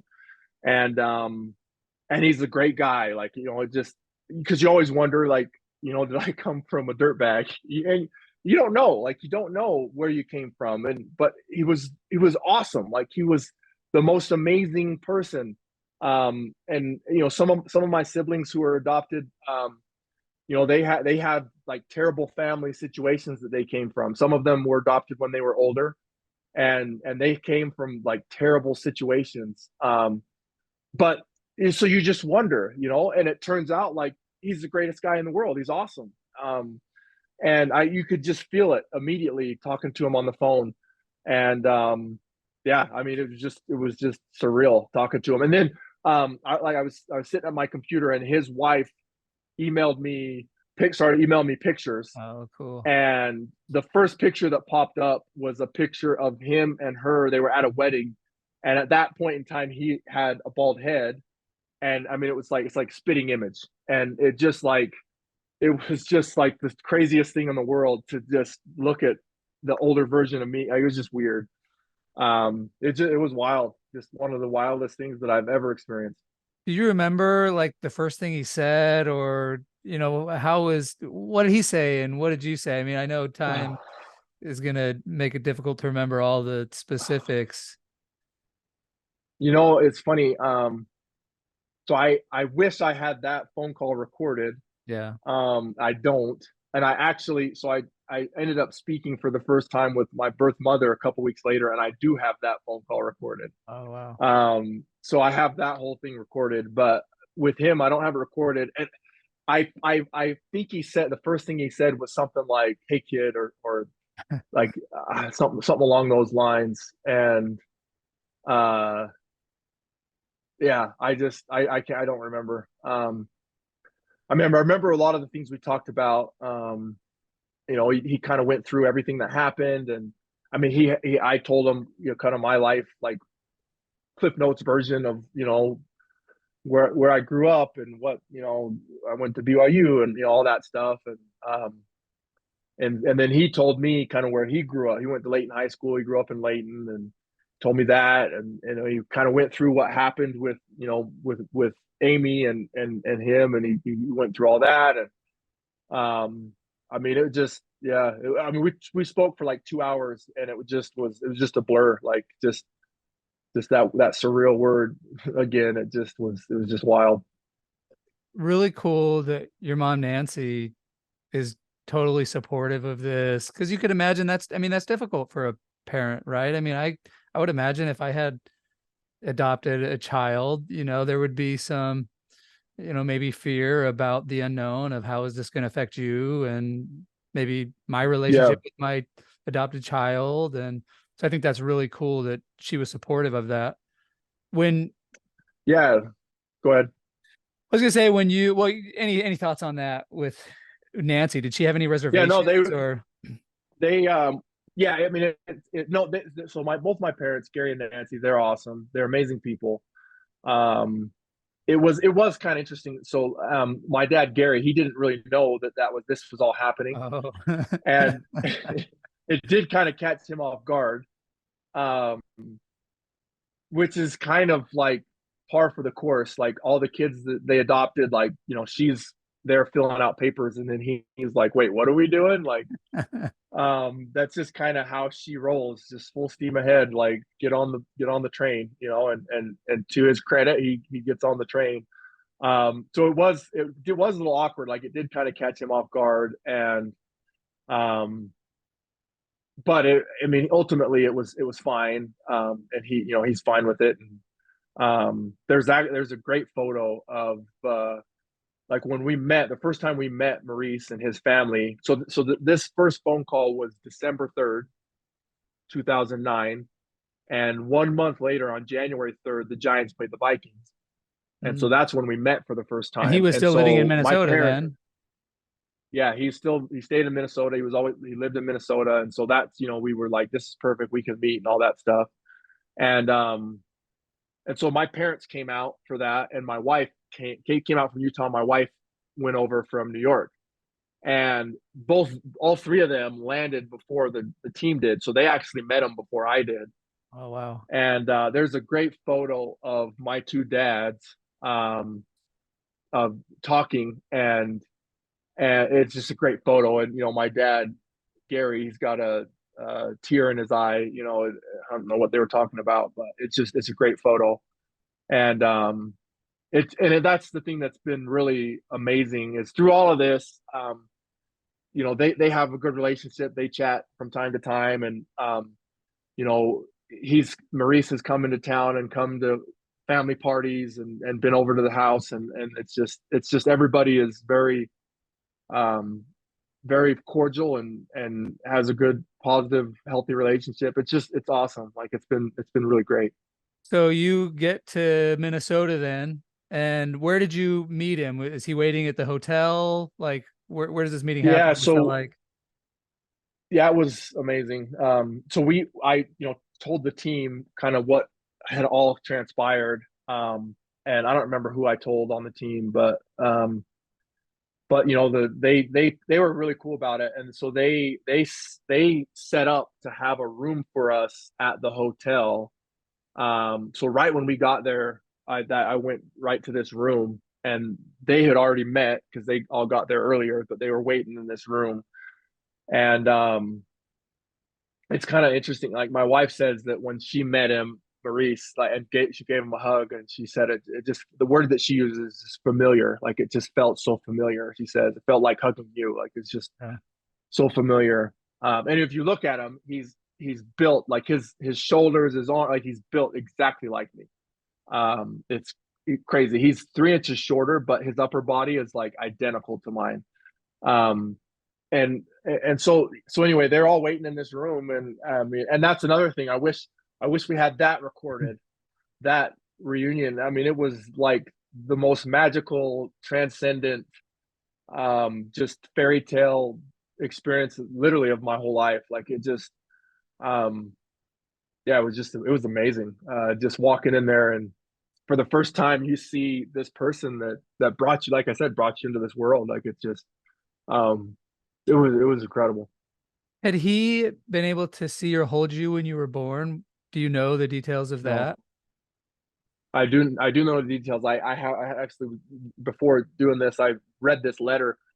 So the way it went down, they're at Utah State. He's a black Catholic running back on the football team, and he starts dating a white Mormon dancer, Aggiette, and so they start dating, and her family, wasn't super happy about it.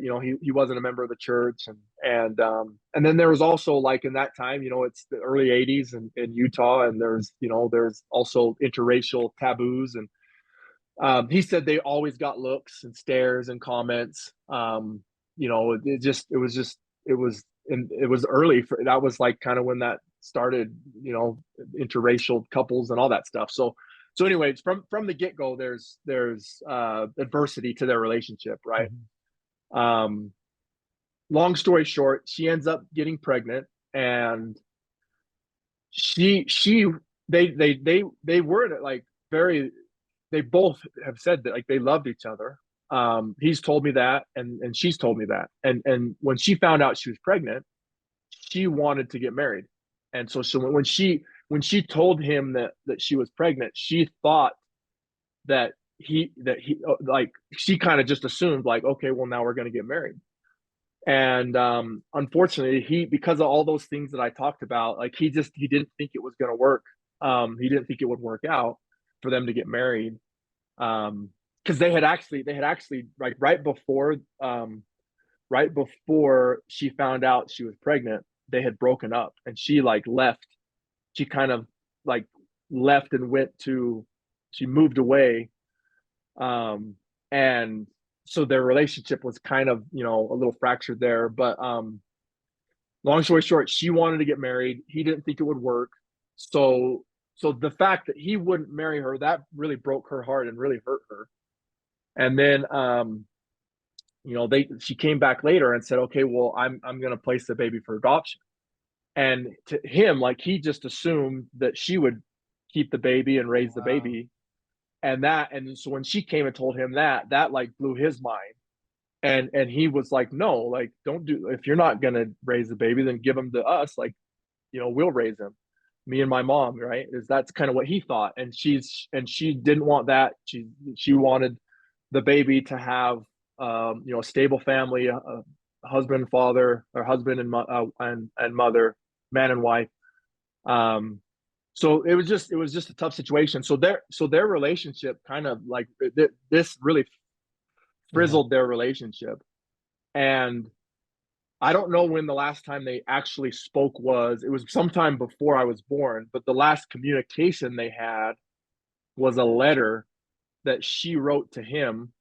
And that's what I said. I have it pulled up on my computer right now, because when I spoke, one of the first day that I spoke with Maurice for the first time, his wife, he still had that letter, and she scanned it and emailed it to Oh, me. wow. And so the letter is dated June 19, 1984.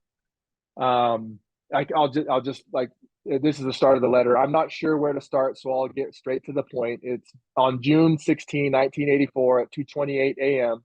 I delivered a 7 pound, 15 and a half ounce, 21 and a half inch long baby boy.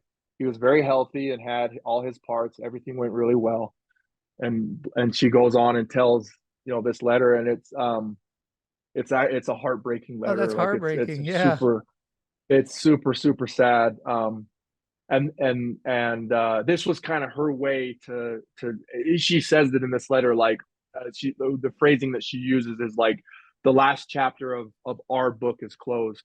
The papers are all signed, the baby's headed for adoption, and our it's closed, right? And anyway, like, it's a heart-wrenching letter, like, for both of them. For Like, both of what a them. tough, Yeah.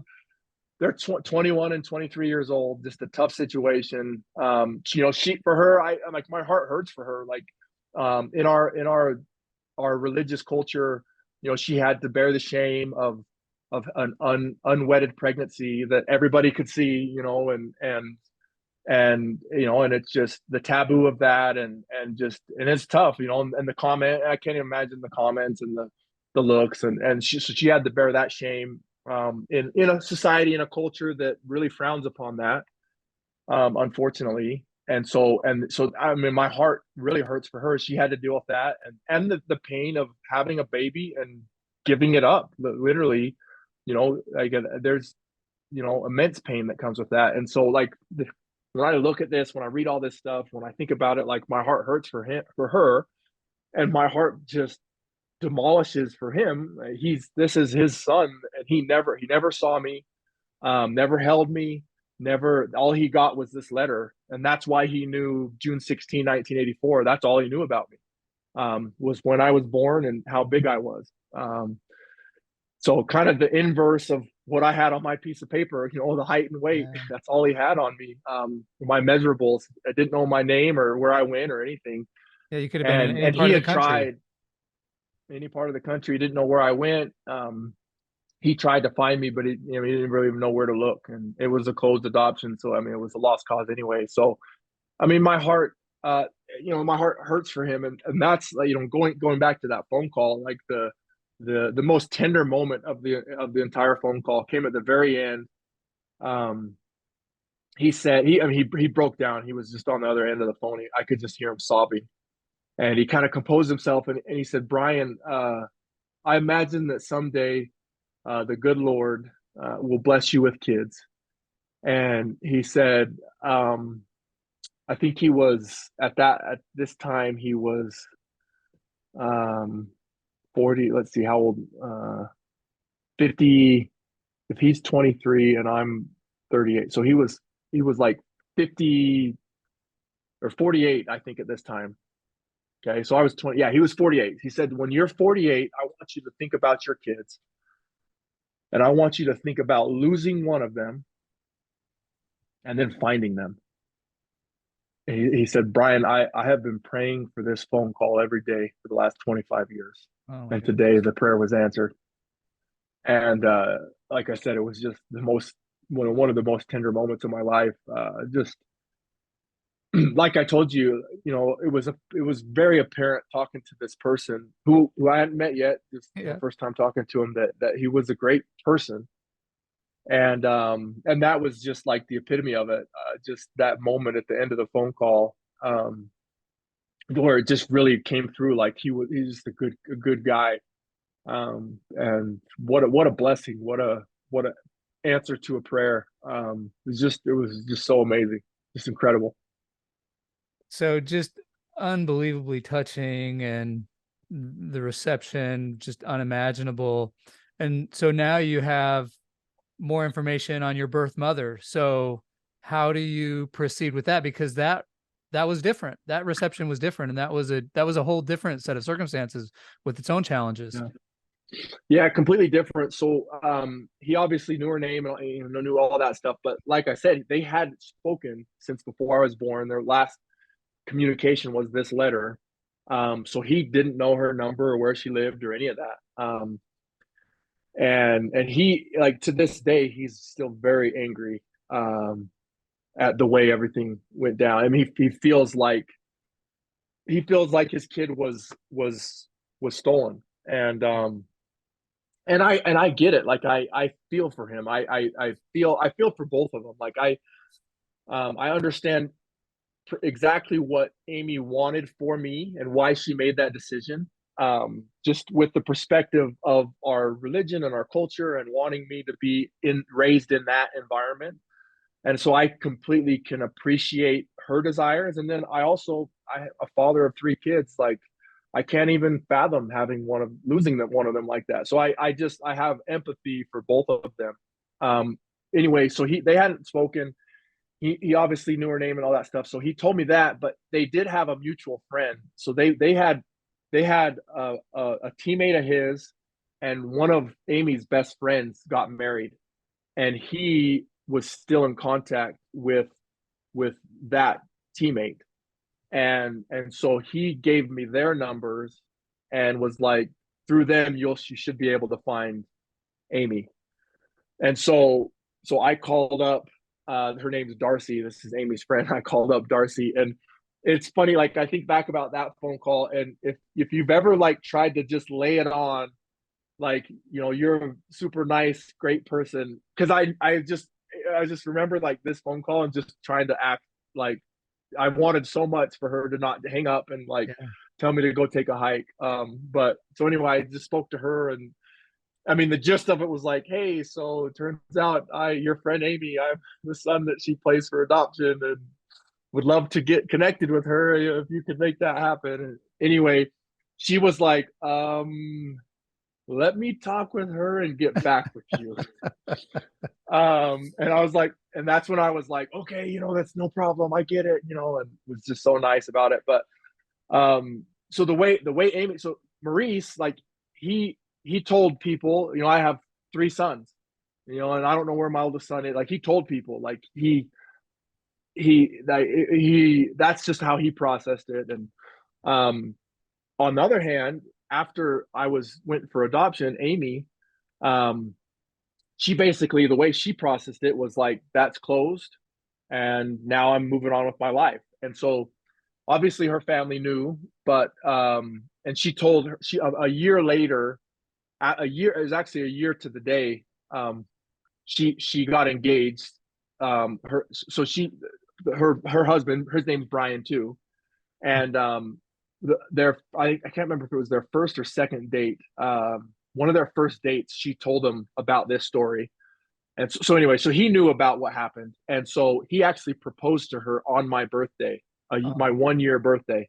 oh, And his thinking was, he thought that it was that, like, that was a sad day, and like, I'm going to give you a positive on that day, or that's kind of what his thinking was. So um, coincidentally, I mean, this is a sidebar, but fast forward, however many years later, when I proposed to my wife Jessica unannounced, it happened to be on his birthday.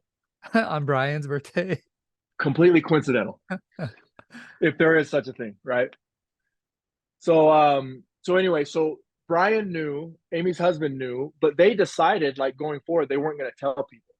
So none of his family knew. When she met people, like, nobody knew about this baby that she had placed. It was, the proverbial skeleton in the closet. They had 5 kids and lived a great life. Their kids didn't know, had no idea. And that's just kind of like how she didn't ever think it was a closed adoption. You never think that this day was going to happen. And so, like, when she tells the story, it's pretty funny. Getting ready for this podcast, she wrote all of this out, and kind of the timeline, and everything that transpired. And it's a pretty awesome read. But the way it happened is, Darcy calls her after the same night that I called Darcy. Darcy calls her, and it was like December, and she tells, before, the way Amy says it, before she could even, like, say stop or anything, like, Darcy just started going, like, and she just went off, like, your kid that you placed for adoption, he just called me, his name is Bryan Kehl, he played football at BYU, he plays for the Giants now. She just, like, was, and it just was like information overload. And so Amy, she didn't want any of her family to hear, so she went outside.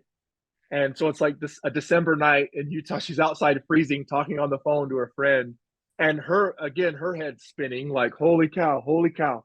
Or I think the way that she writes it in her memoir, if you will, is, oh my heck, is what she says. Oh my heck, oh my. I just kept saying, oh my heck, oh my heck.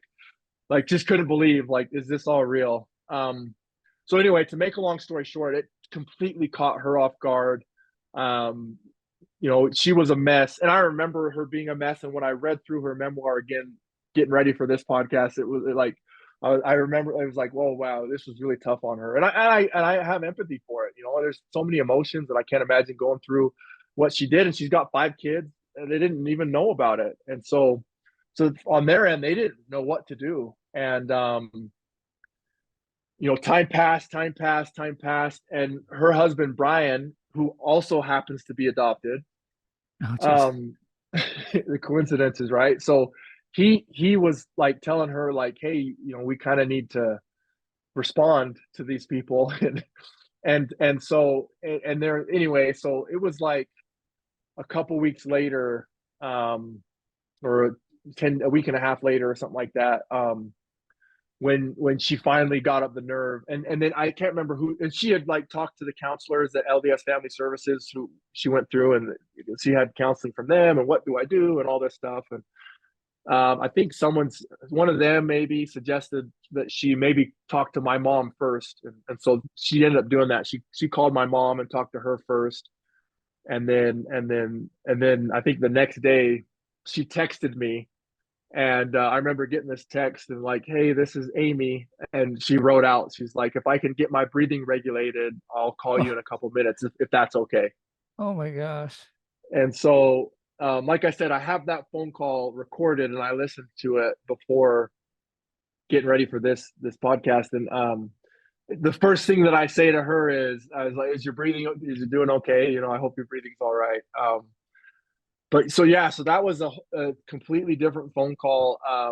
She was, it was really sad for me because I could just tell from the phone call how hard it was to do all of this, how hard it was to go through that and to be judged by people, and disappointment and disapproval from her family and from friends, and now this dilemma of what do I do, and I have these kids, and so my heart just felt for her. And so again, I just tried to be as nice and polite, and I just, everything that I did was I just put the ball in her court, of basically like, hey, whatever, this is all more than I ever wanted, and however you want to proceed or go forward, like I'm just happy that, to have anything. So don't, like I told her, I'm not trying to barge into your life, and you have a life and things going on, and whatever you're okay with, I'm okay with that. And it turns out that was great for her. And so anyway, that was the first phone call with her. It's like she was just like in turmoil, just couldn't decide, what do I do? And when we ended the phone call, it was kind of like there was no, I didn't even say talk to you later, because I didn't know, like when I hung up, I didn't know if I was going to talk to her again. So it was just like, well, Merry Christmas. And it was an interesting phone call. So do you remember how things evolved from there? Did she call you again? Did you call her? I mean, you were trying to put me Yeah, on so court. I just wanted to give her space, and so I just kind of let her be. And so she texted me. I think that was like December 17th or something. I have this stuff written down somewhere, but I think that was like December 17th ish or 19th. And so, a week or so later on Christmas, she texted me Merry Christmas, and I texted her back, and I just kind of left the ball in her court. And so then fast forward, like we just January 3rd, we go play the Vikings, and we have that meeting. Oh And yeah, that's then right. This is all happening at the the same same time, time. yeah, and it was, yeah. So that happened. So then we get home, and without saying anything to me, my mom calls her and was like, "Hey, we just met Maurice, and it was incredible, and now we want to meet you. Or if you want to just tell us to get lost, we'll get lost," or something like that. She said to her, and so she did want to meet me, and she did want all of that. She just didn't know how to do it. And so our season ended, and that Vikings game was our last game, and so we came home a just shortly after that. And I think the Friday that we got home was when we had this meeting set up at my parents' house, and Amy and her husband Bryan came down, and so that was my first meeting with her. And it's funny, like we laugh about this because it was so awkward. And I mean, I was with them a week or so ago, and we were talking about getting ready for this podcast, and so I was telling her about all this stuff, and she's like, she kept apologizing. She's like, I am so sorry. I am so, and I keep telling her, I was like, No. don't be. I told her, I said, don't be sorry. I'm like, everybody's experience is different, and there's a Yeah. different journey and different emotions, and it works out, and it's great now, and um but anyway, so because of all their turmoil, they didn't know what to do, and she writes this in her memoir. you know when they came to the door, like she writes, we didn't know whether to shake hands or to hug. And Oh. it's funny that like when she sent me that and I read it, because I remembered like it was so awkward because on contrast I had this like transcendent reunion with bear hugs with Maurice and his family. And then this like was a really awkward, like, what do we do? Like really awkward hugs and like greetings and they came inside and we sat down, we ate dinner Wait, so did you and hug or did you just shake hands then? Or do you even it was remember? like it was like a really awkward side hug. Yeah. Like it was just awkward. Like yeah, it was pretty great.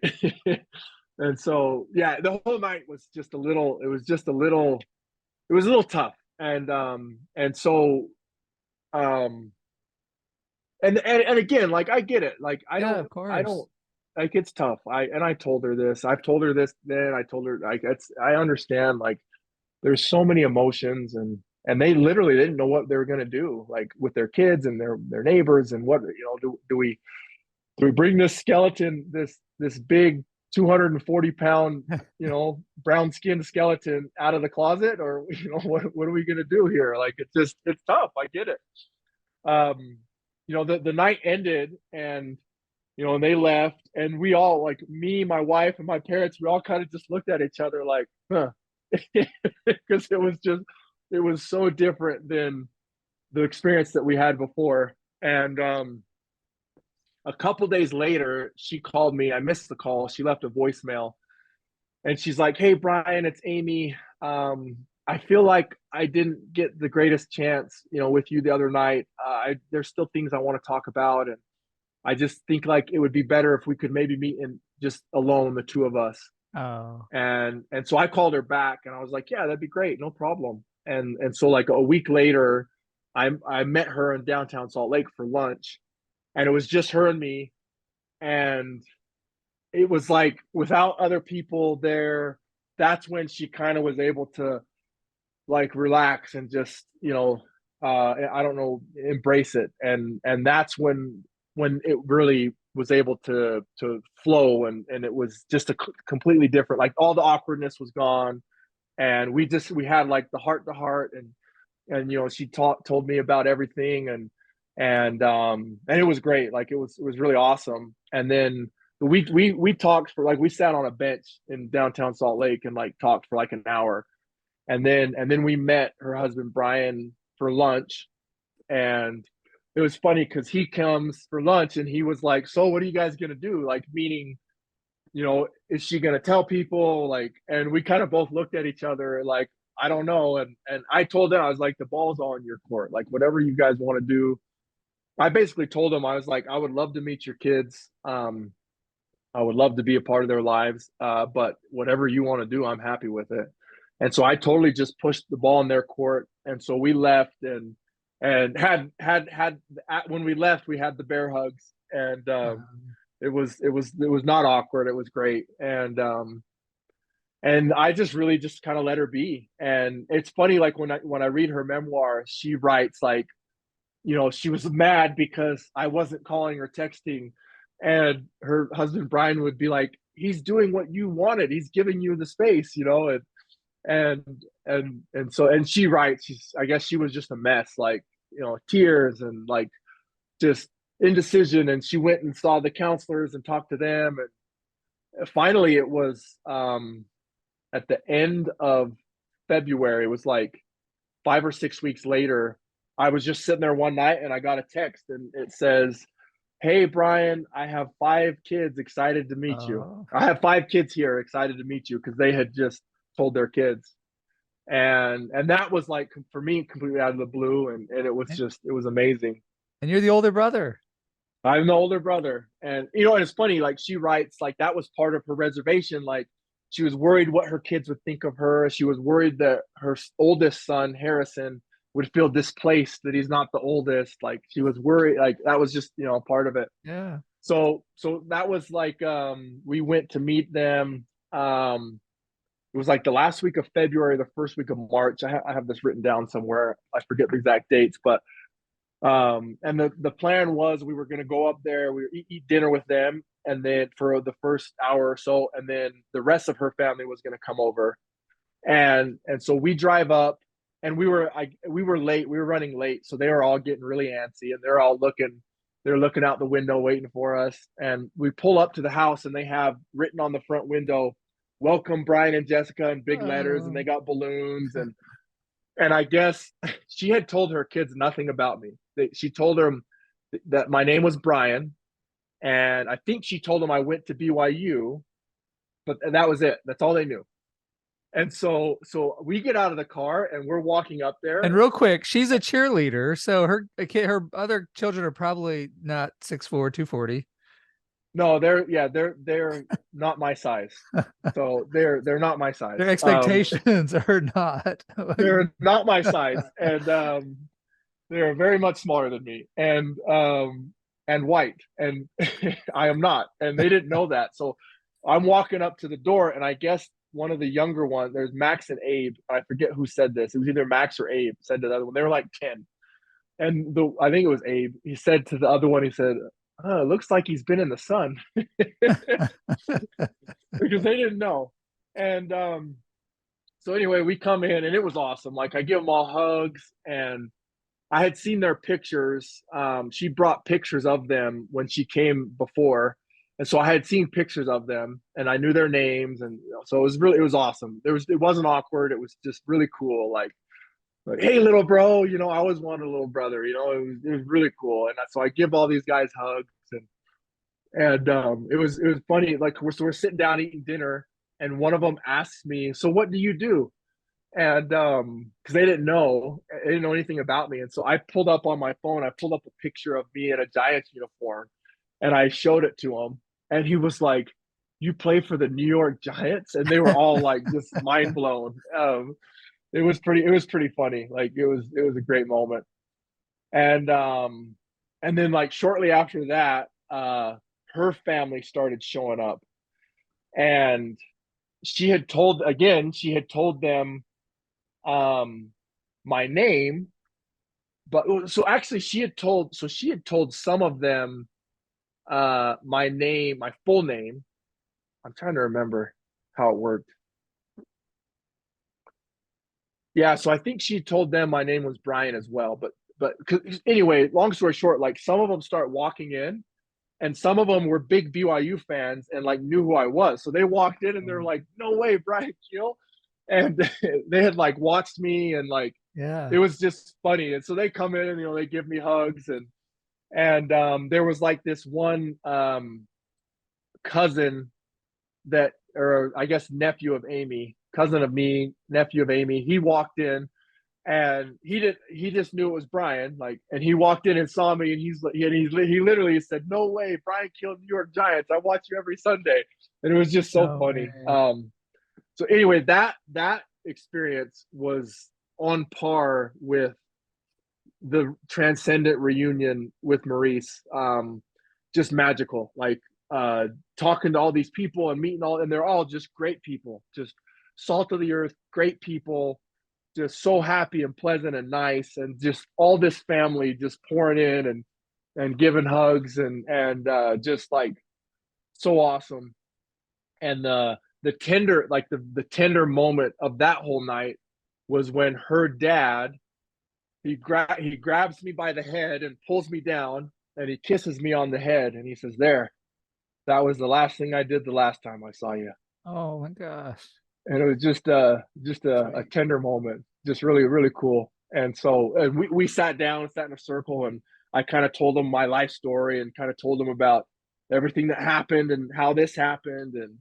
And it was just one of those things where like nobody wanted to leave. Like it just we I don't remember what time we left there so late, and like the little kids are, it's like supposed to go to bed, and I think it was a Sunday night and they had school, and they were like, go to bed. And it was, I mean, it was just nobody wanted to leave. It was just so awesome. Like honestly, I think I texted her afterward, because I think when we went home, I think she texted me and she's like, I hope my family didn't scare you or like weird you out, or she just texted me something along those lines, and I texted her back. I was like, honestly, that was one of the greatest nights of my life, and it was incredible, absolutely just um like that other reunion, just completely out of this world. My heart just breaks for both Maurice and Amy. thinking back to that letter, like, oh my gosh, I can't imagine Amy writing that letter. Just even that first line brings tears to my eyes. Yeah. And for her to write that and Maurice to read it, but then to be able to have the reunion. And I'm just, oh, it's so touching to think about those moments. And how about Maurice's biological, your other brothers? Did you meet them in Minnesota when you met with Maurice? So Billy, and what was your other brother's name again? You said Maurice Jr. Yeah. Maurice Jr. Yeah. Maurice Jr. and Billy. Yeah. They were, Maurice Jr. had just, he was finishing his last year at Northern Iowa. And then Billy was in high school and he was already bigger than me in high school. And so he was my little big brother. And yeah, they were there. It was awesome. It was awesome meeting them. And it's been cool. Like, it's crazy. Like, all these seven siblings that I, you know, never realized I had, and seven little brothers and sisters. It's six brothers and one little sister. Wow. So all these little brothers. It's been fun to watch them grow up, and some of them were so young, like 10 years old when I met them, and now they're graduating from college and having kids, and it's just, yeah, it's been really cool to be in their lives, and again, they're all to every last one of them, they're great people. They are people that you want to be around, that you want to associate with. um they're great people, and it's humbling, and I point that out because that's not always the case. Like, I have siblings where that's not the case, and for their families, and so it's like, it's really humbling, and it's awesome and these people they're all great people that you want to be around. And so the relationships now, like how often are you seeing Maurice and Amy and your all of your siblings? What's it like now? Yeah, it's great. I probably talk to Maurice the most. Um, and he's big, like, so he's a big phone talker. Like, that's just how he's always been. And he stayed out in Minnesota, and his mom and sister, he has two sisters, they both live here in Utah. His mom's passed now, she passed a couple years ago, but before she passed, he spoke to her on the phone every day. And then he speaks to Maurice Jr. and Billy every day. And so he wants phone contact. So anyway, like, we talk usually at least once a week, sometimes a couple times a week, which isn't nearly enough for him. But it's great. I always enjoy talking to him. And, like, I talked to him last night. I love sending him videos of my kids and their sports and all that stuff. And he just, my kids, them going through sports, and like him getting to experience that, it's just been the greatest thing in his life. He just absolutely just, I don't know that there's anything he loves more than just cherishing that. He's probably, it's funny, like, he's probably more excited to watch the little kids than, like, because his other son, so Billy's he's in the NFL, he still plays. Yeah, I watched And he him just gets, last season. It was yeah, Monday night game. I see him all the time. yep. So he's still there. This is his 10th year, and he gets just as excited to watch little, 8-year-old football games as he does to watch these NFL games. Like, that's what he lives for. He lives for family, for family and football. This is what he lives for. Anyway, so yeah, I talk to him the most. But like I said, they live in Minnesota, so I don't see him a ton. They usually come out here a couple times a year. And then I've gone out there a few times, and I took my kids out there for the first time in January. It was actually terrible timing because it was freezing cold. But I took them out there in January. They had never been there before. And I knew, like, I kind of surprised them and, like, told them, like, I said, hey, guess what? I called them up. I said, guess what I just bought? I said, tickets to bring the kids out there. And he told me later that when I told him that I was bringing the kids out there, that it made him cry. And he just, like I said, he lives for his family. He just loves his family and loves the kids. So yeah, so that relationship's great. And then Amy and Bryan and her family, they all live here. So I see them way more. I talk to them less, but I see them more. So it's kind of just different. Get to see them more. They live in Ogden, so they're only an hour away. So we're able to get together a lot more. And it's great. It's very, very positive relationship. And I send them basically, every Saturday when there's a game, and if my kids do something, I film it. And one text goes out to Minnesota, and one text goes out to Ogden of, whatever touchdown, or if they score a goal, or whatever. And I like trying to keep them involved and connected, and it's been really positive. It's been awesome. And a text to Gary and Nancy, or are they at the games? There are sometimes they're at the games, depending on if it's a really good play, then I send it to them as well. To the other two, it's just got to be like just an okay play, and then I send it just so that they get to be involved. But yeah, there are multiple texts going out, and we just had Mother's Day. There's lots of Mother's Day gifts in our house. So I get a gift for my mom Nancy. I get a gift for my mom Amy. I get a gift. My wife gets a gift for her mom Pam, and then we also get a gift for Maurice's wife Karen. And then the same thing for Father's Day. We're getting everybody's. So we have to stay on it. There's lots of family. So maybe this is kind of a silly question or an impossible question, but as you think back on everything that you went through with the adoption and Gary, Nancy, and finding Maurice and Amy, are there any lessons, like 1 to 2 lessons you learned that you would most want to pass on to your kids? Oh man, I knew you were going to ask this question, and I don't have a good answer. I think if I look at this experience for me, I think if anything, there's a couple things that it's taught me, but I think if anything, like probably the biggest thing is that life is so much about relationships. And I guess if there's something that I take from all of this, is I think too often in life we chase money, and we chase a career, and we chase academics, and what we chase all these things, and what really matters at the end of the day is our family and those relationships. And I think, like, this experience for me, like more than anything else, that's what's driven that home. At the end of the day, that's what matters.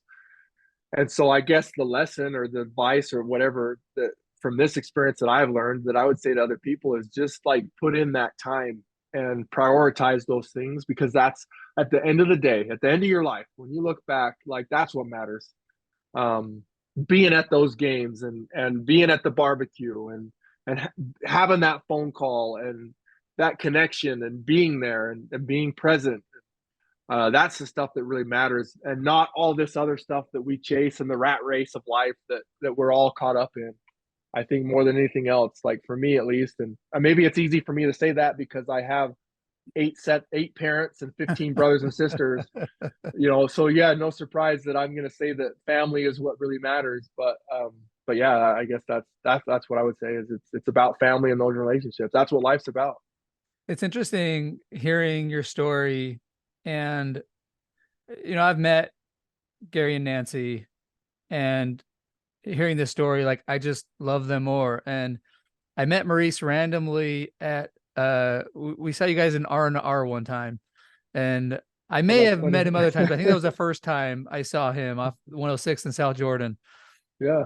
And I love Maurice, and I don't know him well, but I get a little insight into him here. And I just love Amy, just hearing about that, and my heart just goes out for her and the decisions she made. And then another thought I had is, you talk about texting your parents, and I love this lesson. Like, yeah, what what is there to life more than the interactions you have with other people? So both of my parents have passed away now, and if my son scores a goal, or my daughter sings a solo, and has this like beautiful moment, I record it, and then I think, like, I want to send it, and then it's like, oh, dang. I'll send it to my in-laws, Oh man. which is great. And then my siblings and I texted my siblings a month ago and I said, look, I'm adopting a new rule. You can follow it or not. But if I would have texted it to mom or dad, I'm going to text it to you now. So Oh, that's great. just count on that coming. But what better lesson to take away from this? One of my favorite sayings from John Wooden is treat friendship like a fine art. Yeah. And it's so easy to take our friendships for granted, and I think it's equally just as easy to take our family relationships for granted. So I love that lesson of, and I think your story demonstrates it. It is all about the relationships, and think about the emotions that evoked. Like, we love football, we love sports. Yeah, we've had some great moments in athletics, but how many times does it make you cry and really connect you to something Yeah. bigger than Bigger. there's nothing bigger than relationships. Maybe one last thing. I had a friend of mine, engineer, worked at Los Alamos lab in New Mexico where the atomic bomb was developed. And I don't know, well, I don't know hardly anything about quantum entanglement, but apparently somehow particles can interact with each other instantaneously regardless of the distance, right? Hmm. And that's the basis of quantum computing. And he's convinced that love somehow, love with people, with these Transcends relationships, that principle. somehow you're able to be connected to people through time and space instantaneously, or in ways that other matter doesn't interact. So I'm so grateful I got to chat with you. This was awesome to hear your story. And again, my heart goes out to just everybody in your family. And I'm just so happy that it ended the way it did. So maybe I'll give you the last word. Yeah, the last word is God bless every single one of them. They are amazing people, and I could spend a podcast talking about every one of them individually. Amy, Maurice, Nancy, Gary, they're to every one of them are just incredible people, and I just like hit the lottery. I mean, to have two sets, like all these parents that are just awesome. Like they're amazing. I feel very blessed, and and they're awesome. And I guess the last word is just remember, to people, like, good things come to those who wait. Sometimes it takes 25 years, but good things come to those who wait. Perfect. Okay. Thanks, man. Awesome. Good That was stuff, man. incredible. Look forward to it.